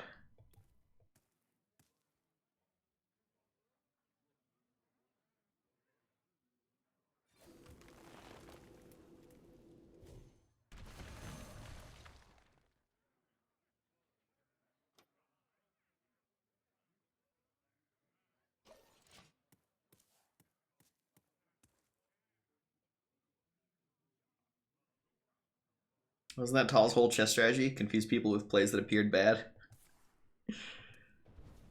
Yeah, you gotta be pretty talented to get away with nonsense like that. And see, this combustion is why I didn't feel like playing more stuff. I was like, man, he's just gonna kill everything. I want to have more resources for like more reloads. But, oh, jeez. Oh, God, he's playing cards, chat. I should probably hero power his 4-8, honestly. Deny that spell burst and shit. Should have hero powered before playing the tour guide.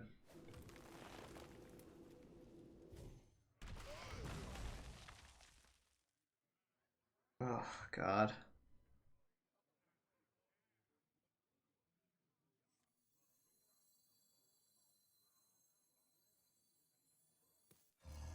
Um...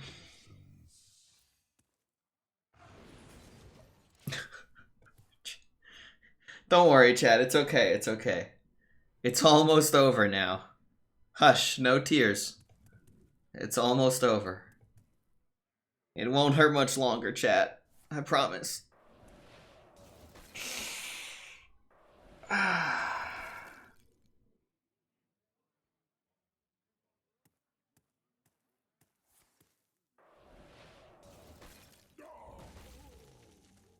And so obviously he'll hero power it. Yeah, but maybe he doesn't care Symbiosis, because maybe he can see that his hand has plenty of value, so he just doesn't mind losing that value.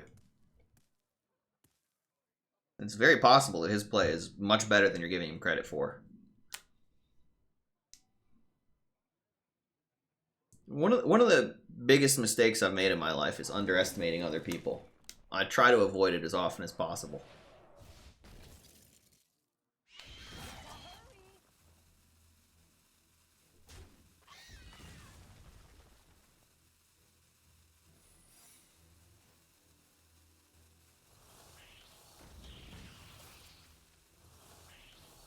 Anyone who sneaks out of the hospital on his deathbed to beat the world champion, the baller. Dude, I had not heard that, Hamilton. That is pretty baller. Damn.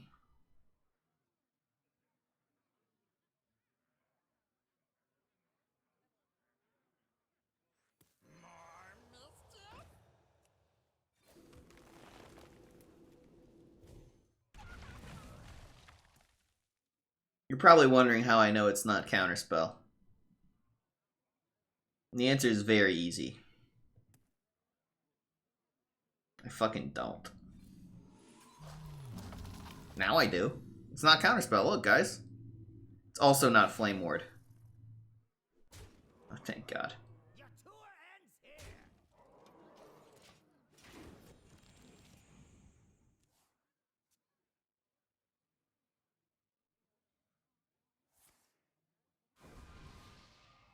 It's just a conclusion, not underestimating. I don't know if you don't understand what I said or I don't understand what you said, but I would guess it's the former and not the latter.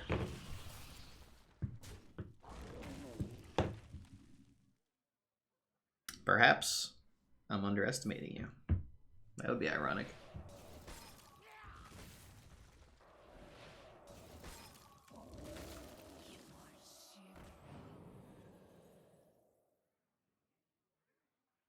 You ping the frozen one.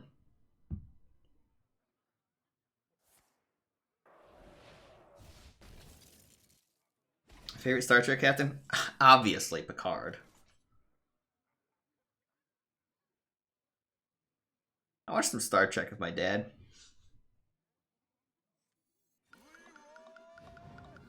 Don't worry, we're getting the goggle discount on this overgrowth. Everything's gonna work out great.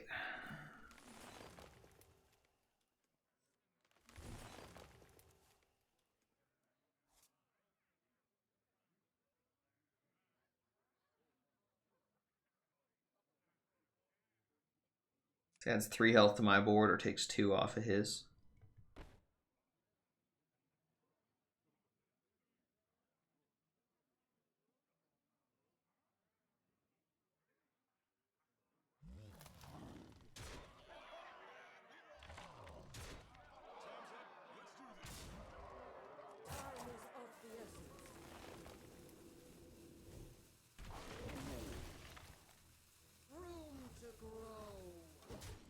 Don't worry, chat. My board's totally gonna stick. Everything's gonna work out great.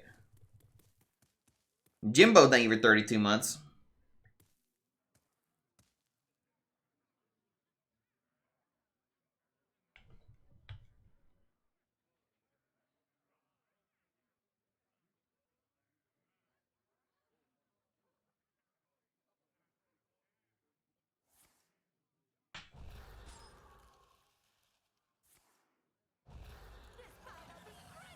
Oof!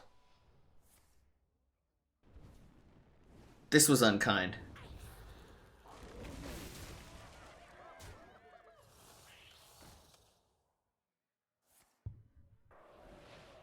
Frost Nova Glacial Razor. This dude just has no chill.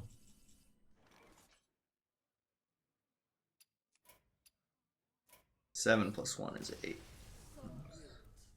You can hero power the 7/6 and swipe. It's just...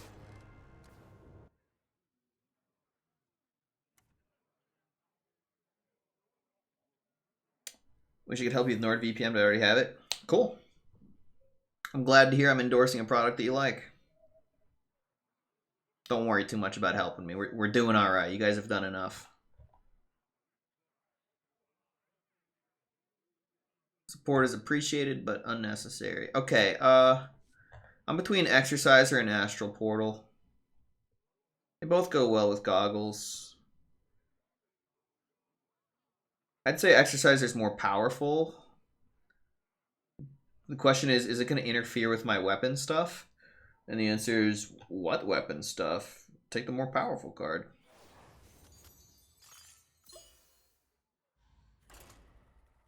Good night, Symbioza. Thanks for stopping by.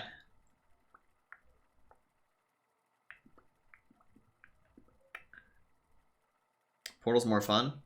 There's nothing fun about losing with Portal because I picked the worst card.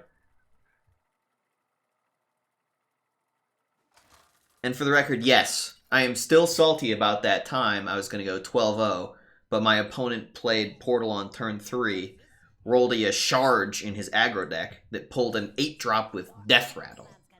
Yeah, I'm still upset about that, for sure. Alright, Exerciser on the left is insanely good for goggles. And then, so it's like turn 1 Exerciser, turn 2 Wisp Hero Power. I might like go for better than Wisp here. Like, I have goggles. Then turn 3 is Sneaky Hero Power. It is 3 keepable. It's...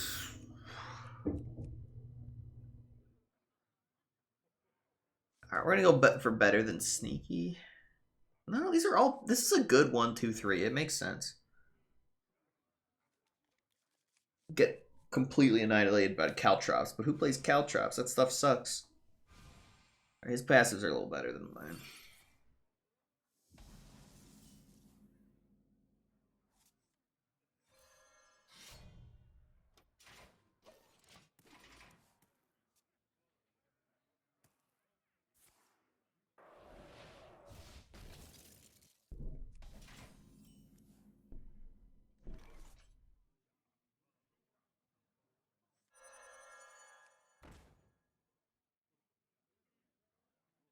So I could go Sneaky Power, and then I have Goggles on Overgrowth next turn. But why rush out the Overgrowth when I have nothing to play with it, right? So we're just going to sit here in Hero Power. Matt, thanks so much for 11 months. Much appreciated. Good to see you, buddy. I am thinking of traveling the world a bit in the near future. So who knows? Maybe I'll randomly be able to bump into you. When I say near future, I mean I have to sell my home and, like, get vaccinated, that kind of thing. But, you know. You know.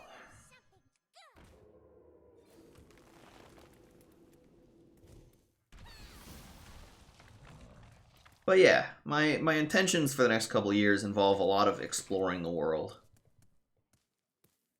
You fight me, you get burned.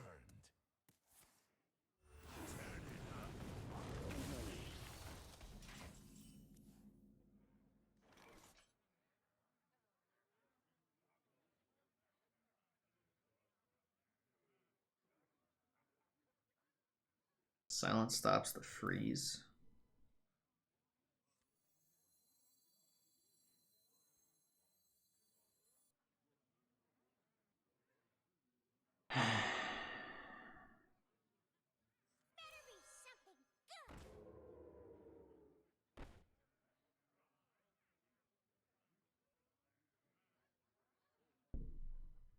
Maybe this is better than hero powering. I'll get destroyed by some kind of AoE, but hopefully it doesn't have that. If it doesn't have AoE, we get to line up a nice attack. Things get a lot better.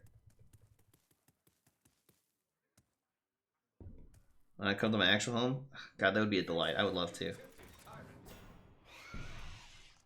Right, this I did not love. I was kind of hoping for an 8-8.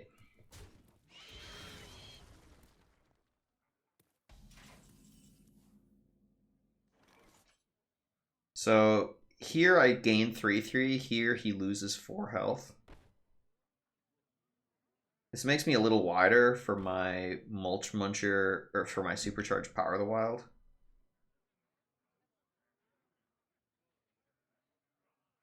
I like the sound of wider.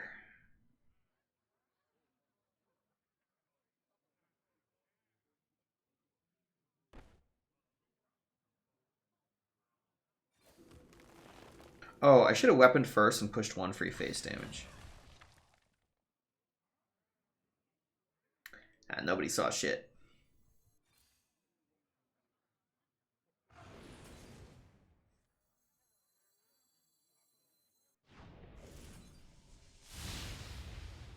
Room to grow. Boy, this overgrowth did not help.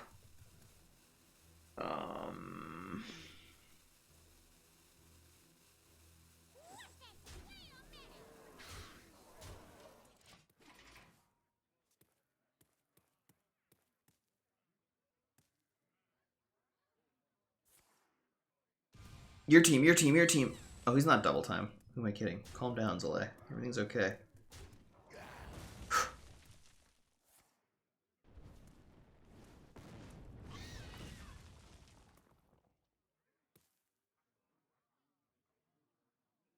Mind if I roll knee?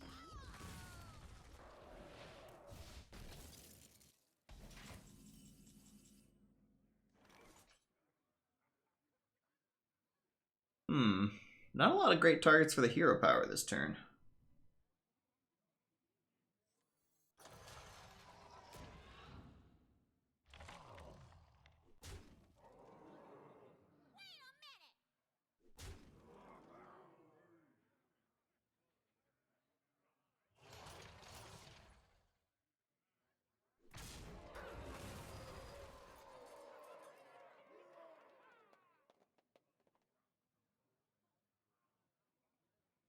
I think I'm just going to be YOLO aggressive here.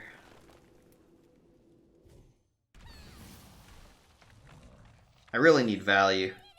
Bag of stuffing, attend me.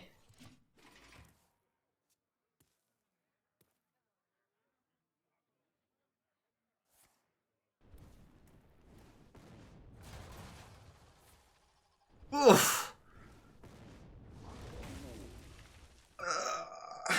It's gonna be okay.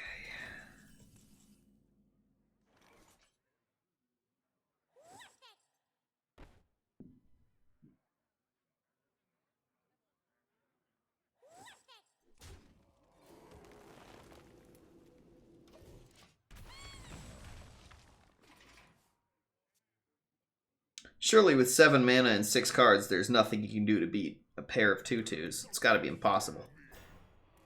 Alright, that's giving me an 8/8.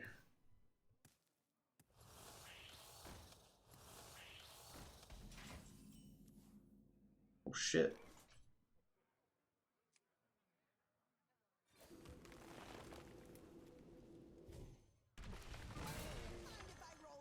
Pretty good.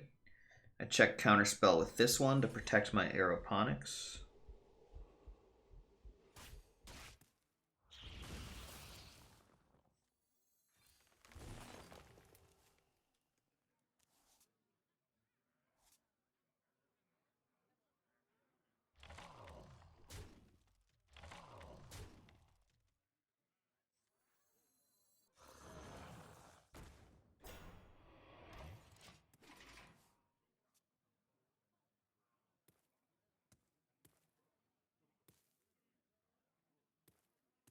No bag, no win.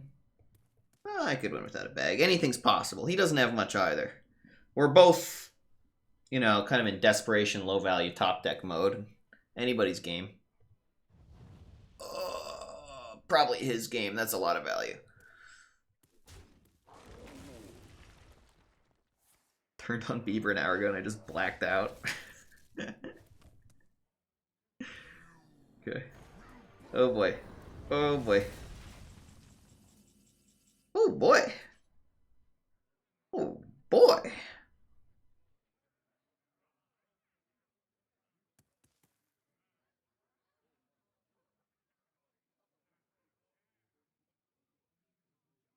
I'm kind of thinking about rigged fair game here.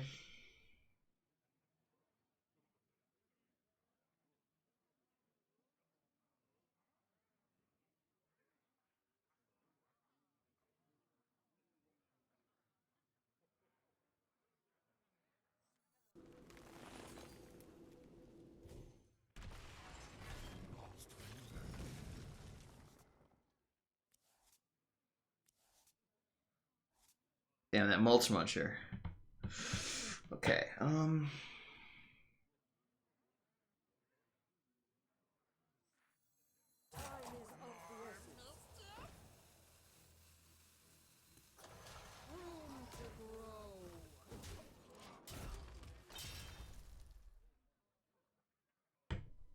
yeah, I think we're doing it. That UI bucket look coming in pretty clutch here in the late game. I don't think Phantom Militia is going to hold me back. Last night at 3 a.m. I found myself watching a live show of Taylor Swift. Not sure how I can grow from that. Good, good. Alright, what do we have here? If I hero power one of his minions, I'm not quite getting through for lethal. Like, Arbor Up on the 8/8 is 10 to the face, and this gets through here. Oh, and this gets through here. Yeah, Arbor Up's lethal.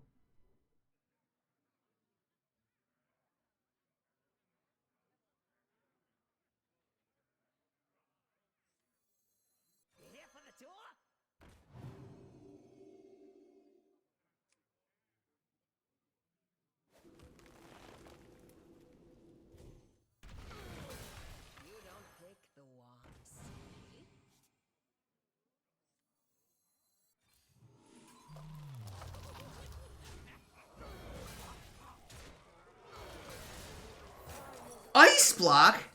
That's illegal.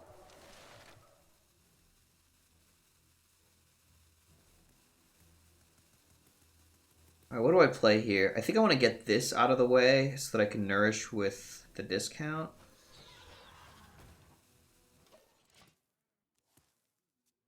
Like, if he manages to clear this board, I could nourish for cards and reload.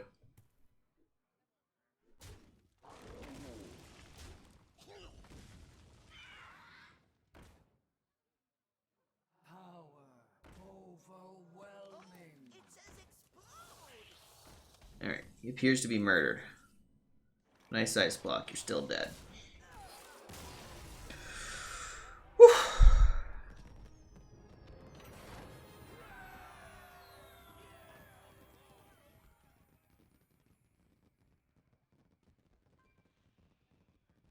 Come on, game. I'm clicking the button. Thank you.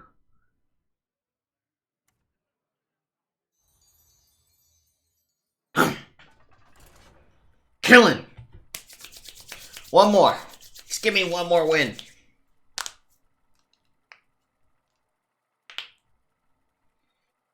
Just one more. Whoa!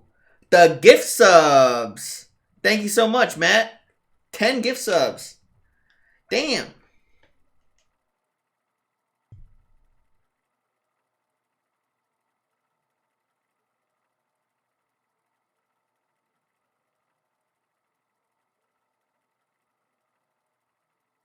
Damn. A lot of familiar names. Bob Contar. Aveline.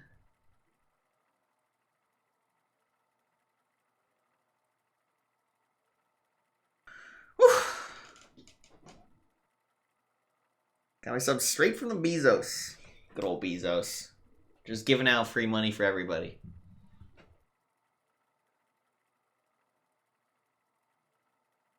Okay, it may not be entirely out of the spirit of generosity, but that's okay. If you do something for your own benefit that also benefits others, it's still a very good thing. Some people have this idea that, like, if what you're doing that benefits other people also benefits yourself, then it doesn't count. And I just couldn't possibly disagree with that viewpoint any more strongly. That's like one of my favorite things about life, is just kind of realizing that there are so many opportunities for win-win solutions where you win and I win in the same exchange. And that's not a bad thing because I win. That's a good thing because we both win.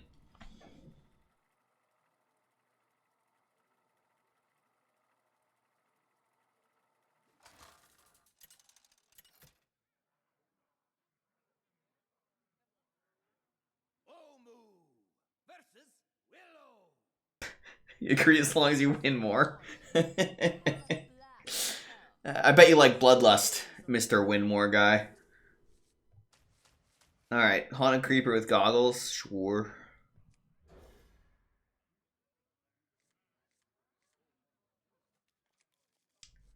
Turn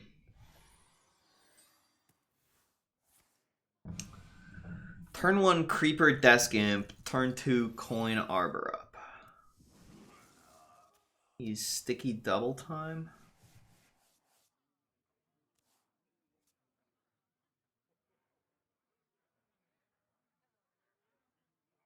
You know what I'd really like after this Wild Growth? Is a bag. A bag just absolutely stuffed with value.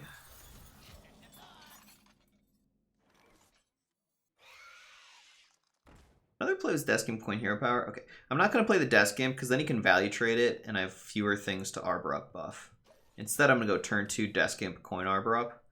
I lose the attack for 3, but I do a better job of being wider to better capitalize on these buffs. So basically I'm prioritizing buffs, which are tempo, over face damage, which is less important at this phase of the game.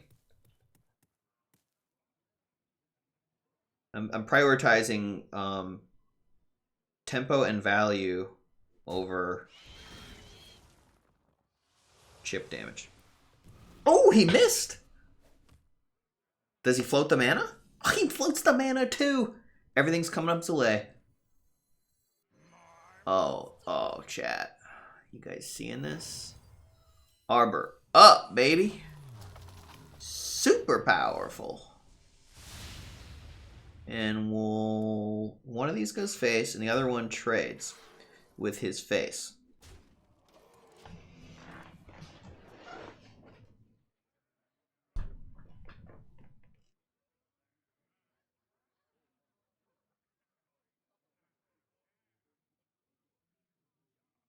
Looking on what Rolex device, I guess that makes me douchebag.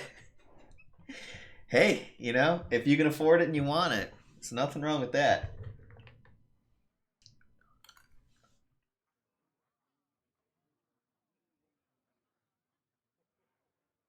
I had an uncle pass away that had like a favorite Rolex, and I was offered the Rolex, and I turned it down because I don't like things like that. But I kind of wonder if I should have accepted it, because I think it might have made my aunt happier. I don't know. It's kind of a tough one. Ultimately, it depends on like what ends up happening to the Rolex and how she feels about that, and that's just pretty unclear. I think I'm fine with the decision I made.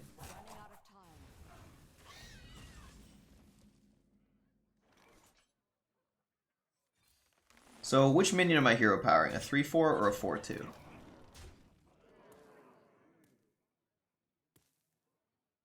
I should probably prioritize health. 2 health's got to be better than 1 attack on average. The health isn't great against double time, but just on average, it should be stronger.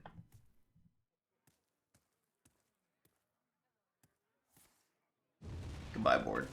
Yeah, I mean, it's just a push when he AoEs it down, right?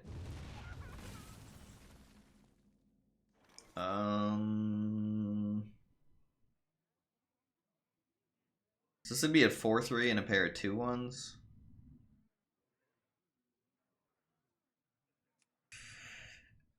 Yeah.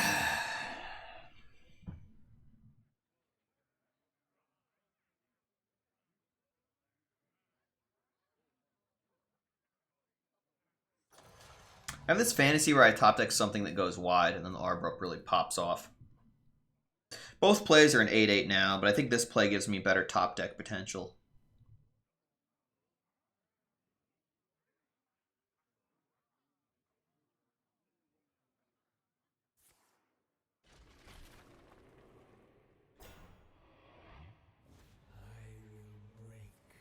Date or no date? Google number versus other number, both blue dot. Dude, I have no idea what that means, Matt. I'm gonna try Googling number versus other number and see what that says. But I'm super confused about whatever we're talking about. Oh.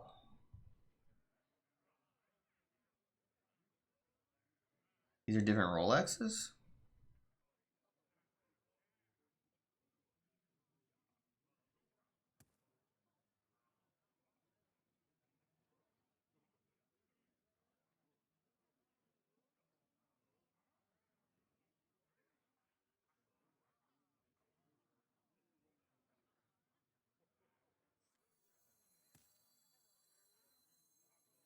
Here for the tour?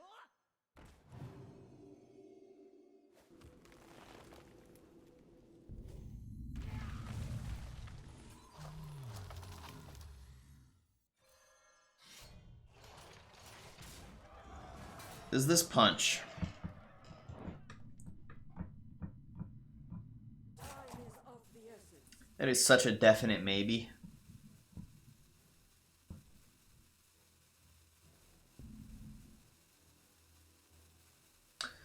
I mean, yes. It's pretty ugly either way.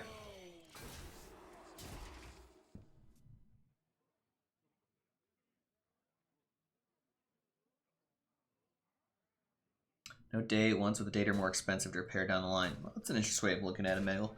But if we're concerned with money down the line, like... I don't know. I think the whole point of the watches is to say we are not that concerned with money down the line.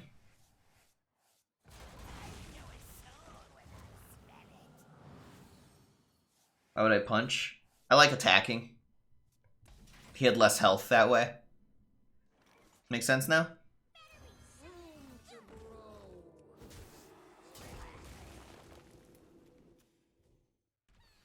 The fact that I punched meant his school spirits killed his guy, which meant that I was able to punch his other minion this turn. So, in conclusion, tempo. Good.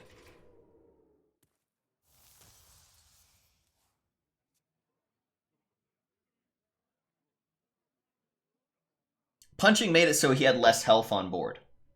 That's the simplest way of looking at it. Him having less health worth of minions on board is an advantage in tempo for me. And that was it. I turned my life total into an advantage on the board. Tempo good.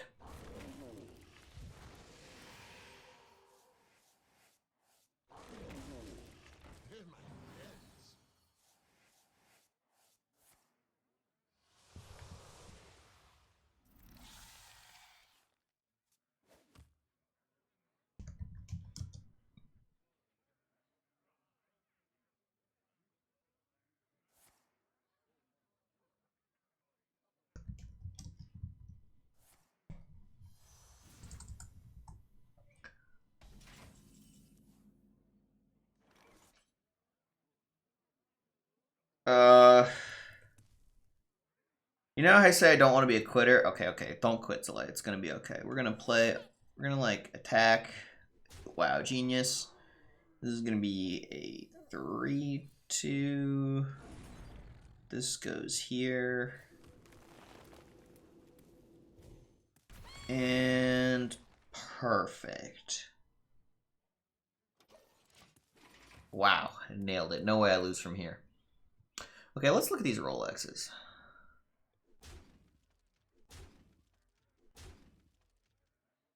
$12,633,4 used for merely $12,000. Extremely affordable, Kappa. It's perfectly Superlative chronometer officially certified. Oyster Perpetual. I don't know what any of this means, but it looks pretty, and I think that's kind of the central point.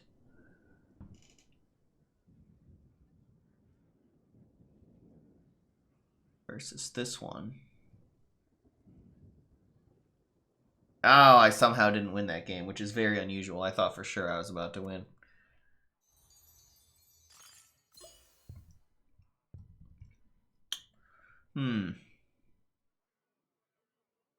This is the 12-4-300. So we're comparing this one to this one. I don't like this blue color quite as much, personally. I like the darker blue better than the lighter blue. No idea why. But that's my 2-second take on that.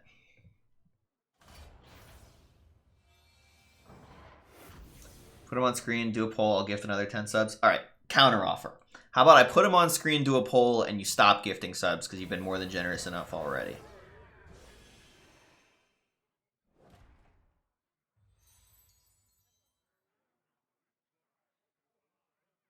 Okay, let me figure this out. Make this a little smaller. Pop this thing out.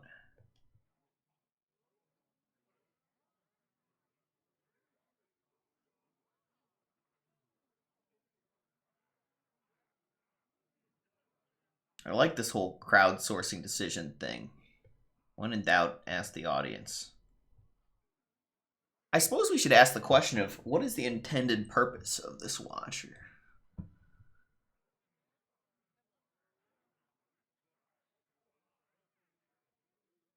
One way of looking at it is just like it's for you, so you're the only vote that counts. But then again, you could care about other people's opinions, and then this all makes sense. So, okay, fair enough. How do I create a poll? Steroids or jewelry for men? I should buy some steroids. It's been a life goal to own a Rolex. Cool. All right.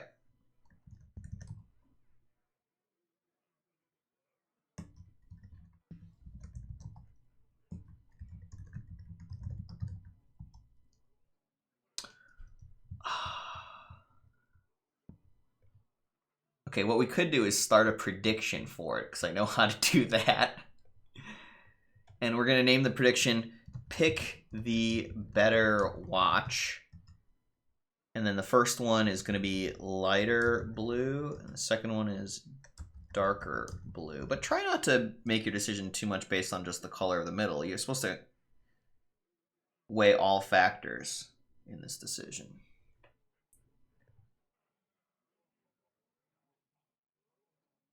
Start prediction.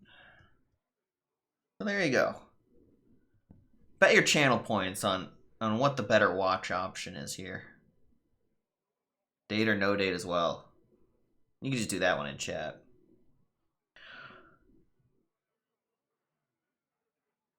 Is time management a valid answer? I gotta say no, personally, but it's not my thing.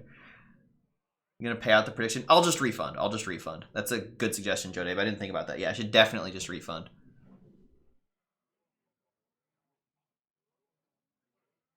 Okay, let's play one game of chess and get on with my day. So if you want to play a game of chess with me, be the first person to click the link in chat. Fair warning, I'm going to do everything in my power to make you look stupid. Just generally beat the crap out of you, bully you, make you feel bad about your life, all of that. It's blitz chess, 3-minute, 1-second increment. So if you want to play, be the first person to click that link. There we go. Good luck, Anonymous.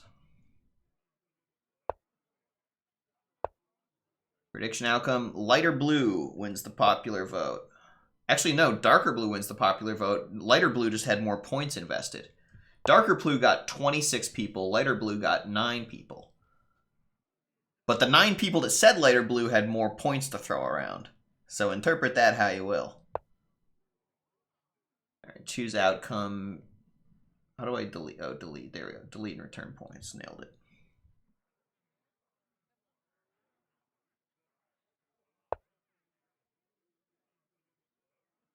The hell is that move? You're blocking in your dark squared bishop.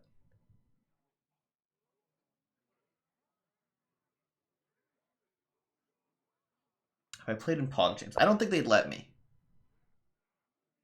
I think they want it to be like an interesting competition. So they want the players to be of a somewhat similar skill level. So if I were to come along and murder everyone, it would be kind of stupid to watch.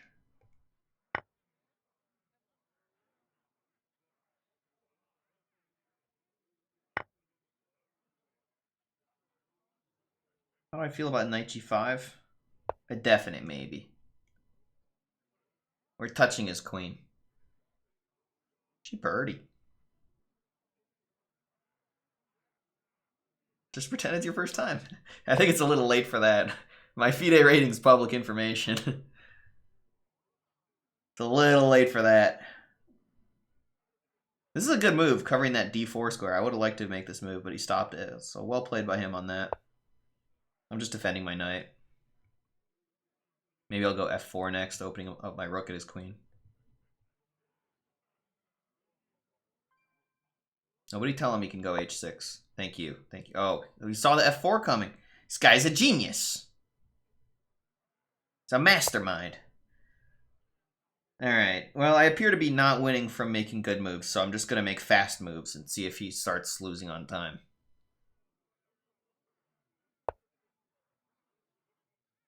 Boy played in PogChamps, he's 1800 ratings.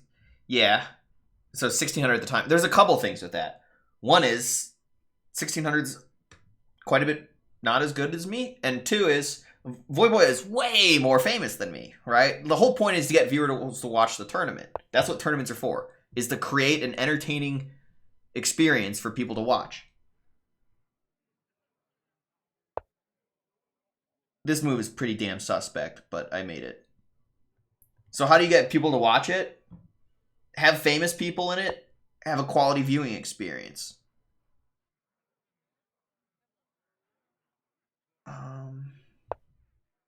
The point of this move is so that when I go f4, his queen can't take my knight anymore. Like, I go f4, he goes e takes, and then now his queen's not threatening my knight anymore. Boom, we did it. We finally played f4. Is it good? Eh. But I did it. I did it. Celebrate the minor victories, right?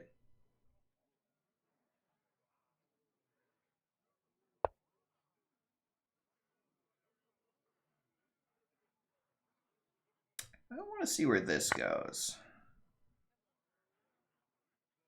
Takes with the queen. I go knight f3, and my bishop's on h6.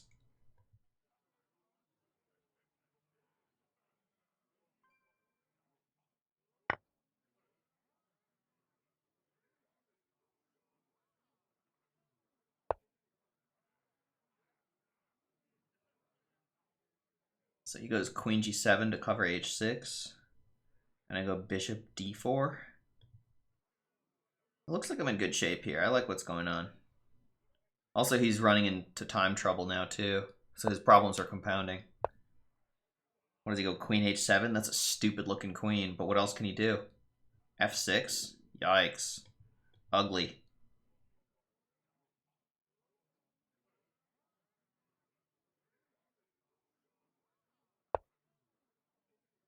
I think f6 looked better to me, but I've been wrong before.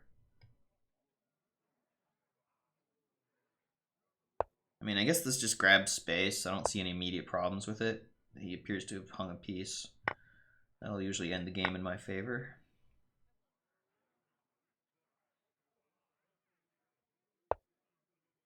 Oh wow, the song I'm listening to keeps talking about chess. That's kind of funny.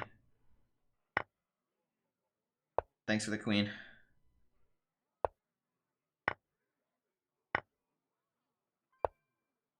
The resign button's down here. It's this flaggy looking thing. Not saying that you need it or anything. God, I'm an asshole. I'm sorry. Did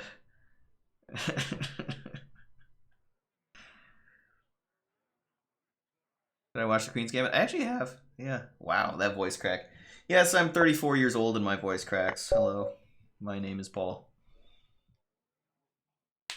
I've moved and memorized like the high elo players, or do I use intuition more? I mean, I certainly have some moves memorized, yeah. Okay. That's it for the stream today. Thanks for watching, everybody. Have a wonderful rest of your day. You know what? I'm going to add something to this stream over text.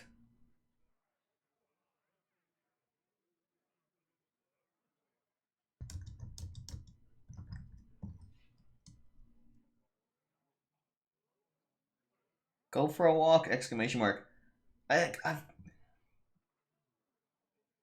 been having like long regular walks lately, and I can't tell you how great it's been for my mood and just my quality of life. It's insane. I go for a couple hours walk, listen to an audiobook, and I'm just so happy at the end of it. True fact, Magnus Carlsen never beats a light. True. And on the topic of true facts that are very misleading, the person who I believe most recently lost the world championship, that is arguably the number 2 player in the world, his name is Fabiano Caruana. I beat him in a rated chess game. Boom! Therefore, I'm probably approximately the second best player in the world. That's just math.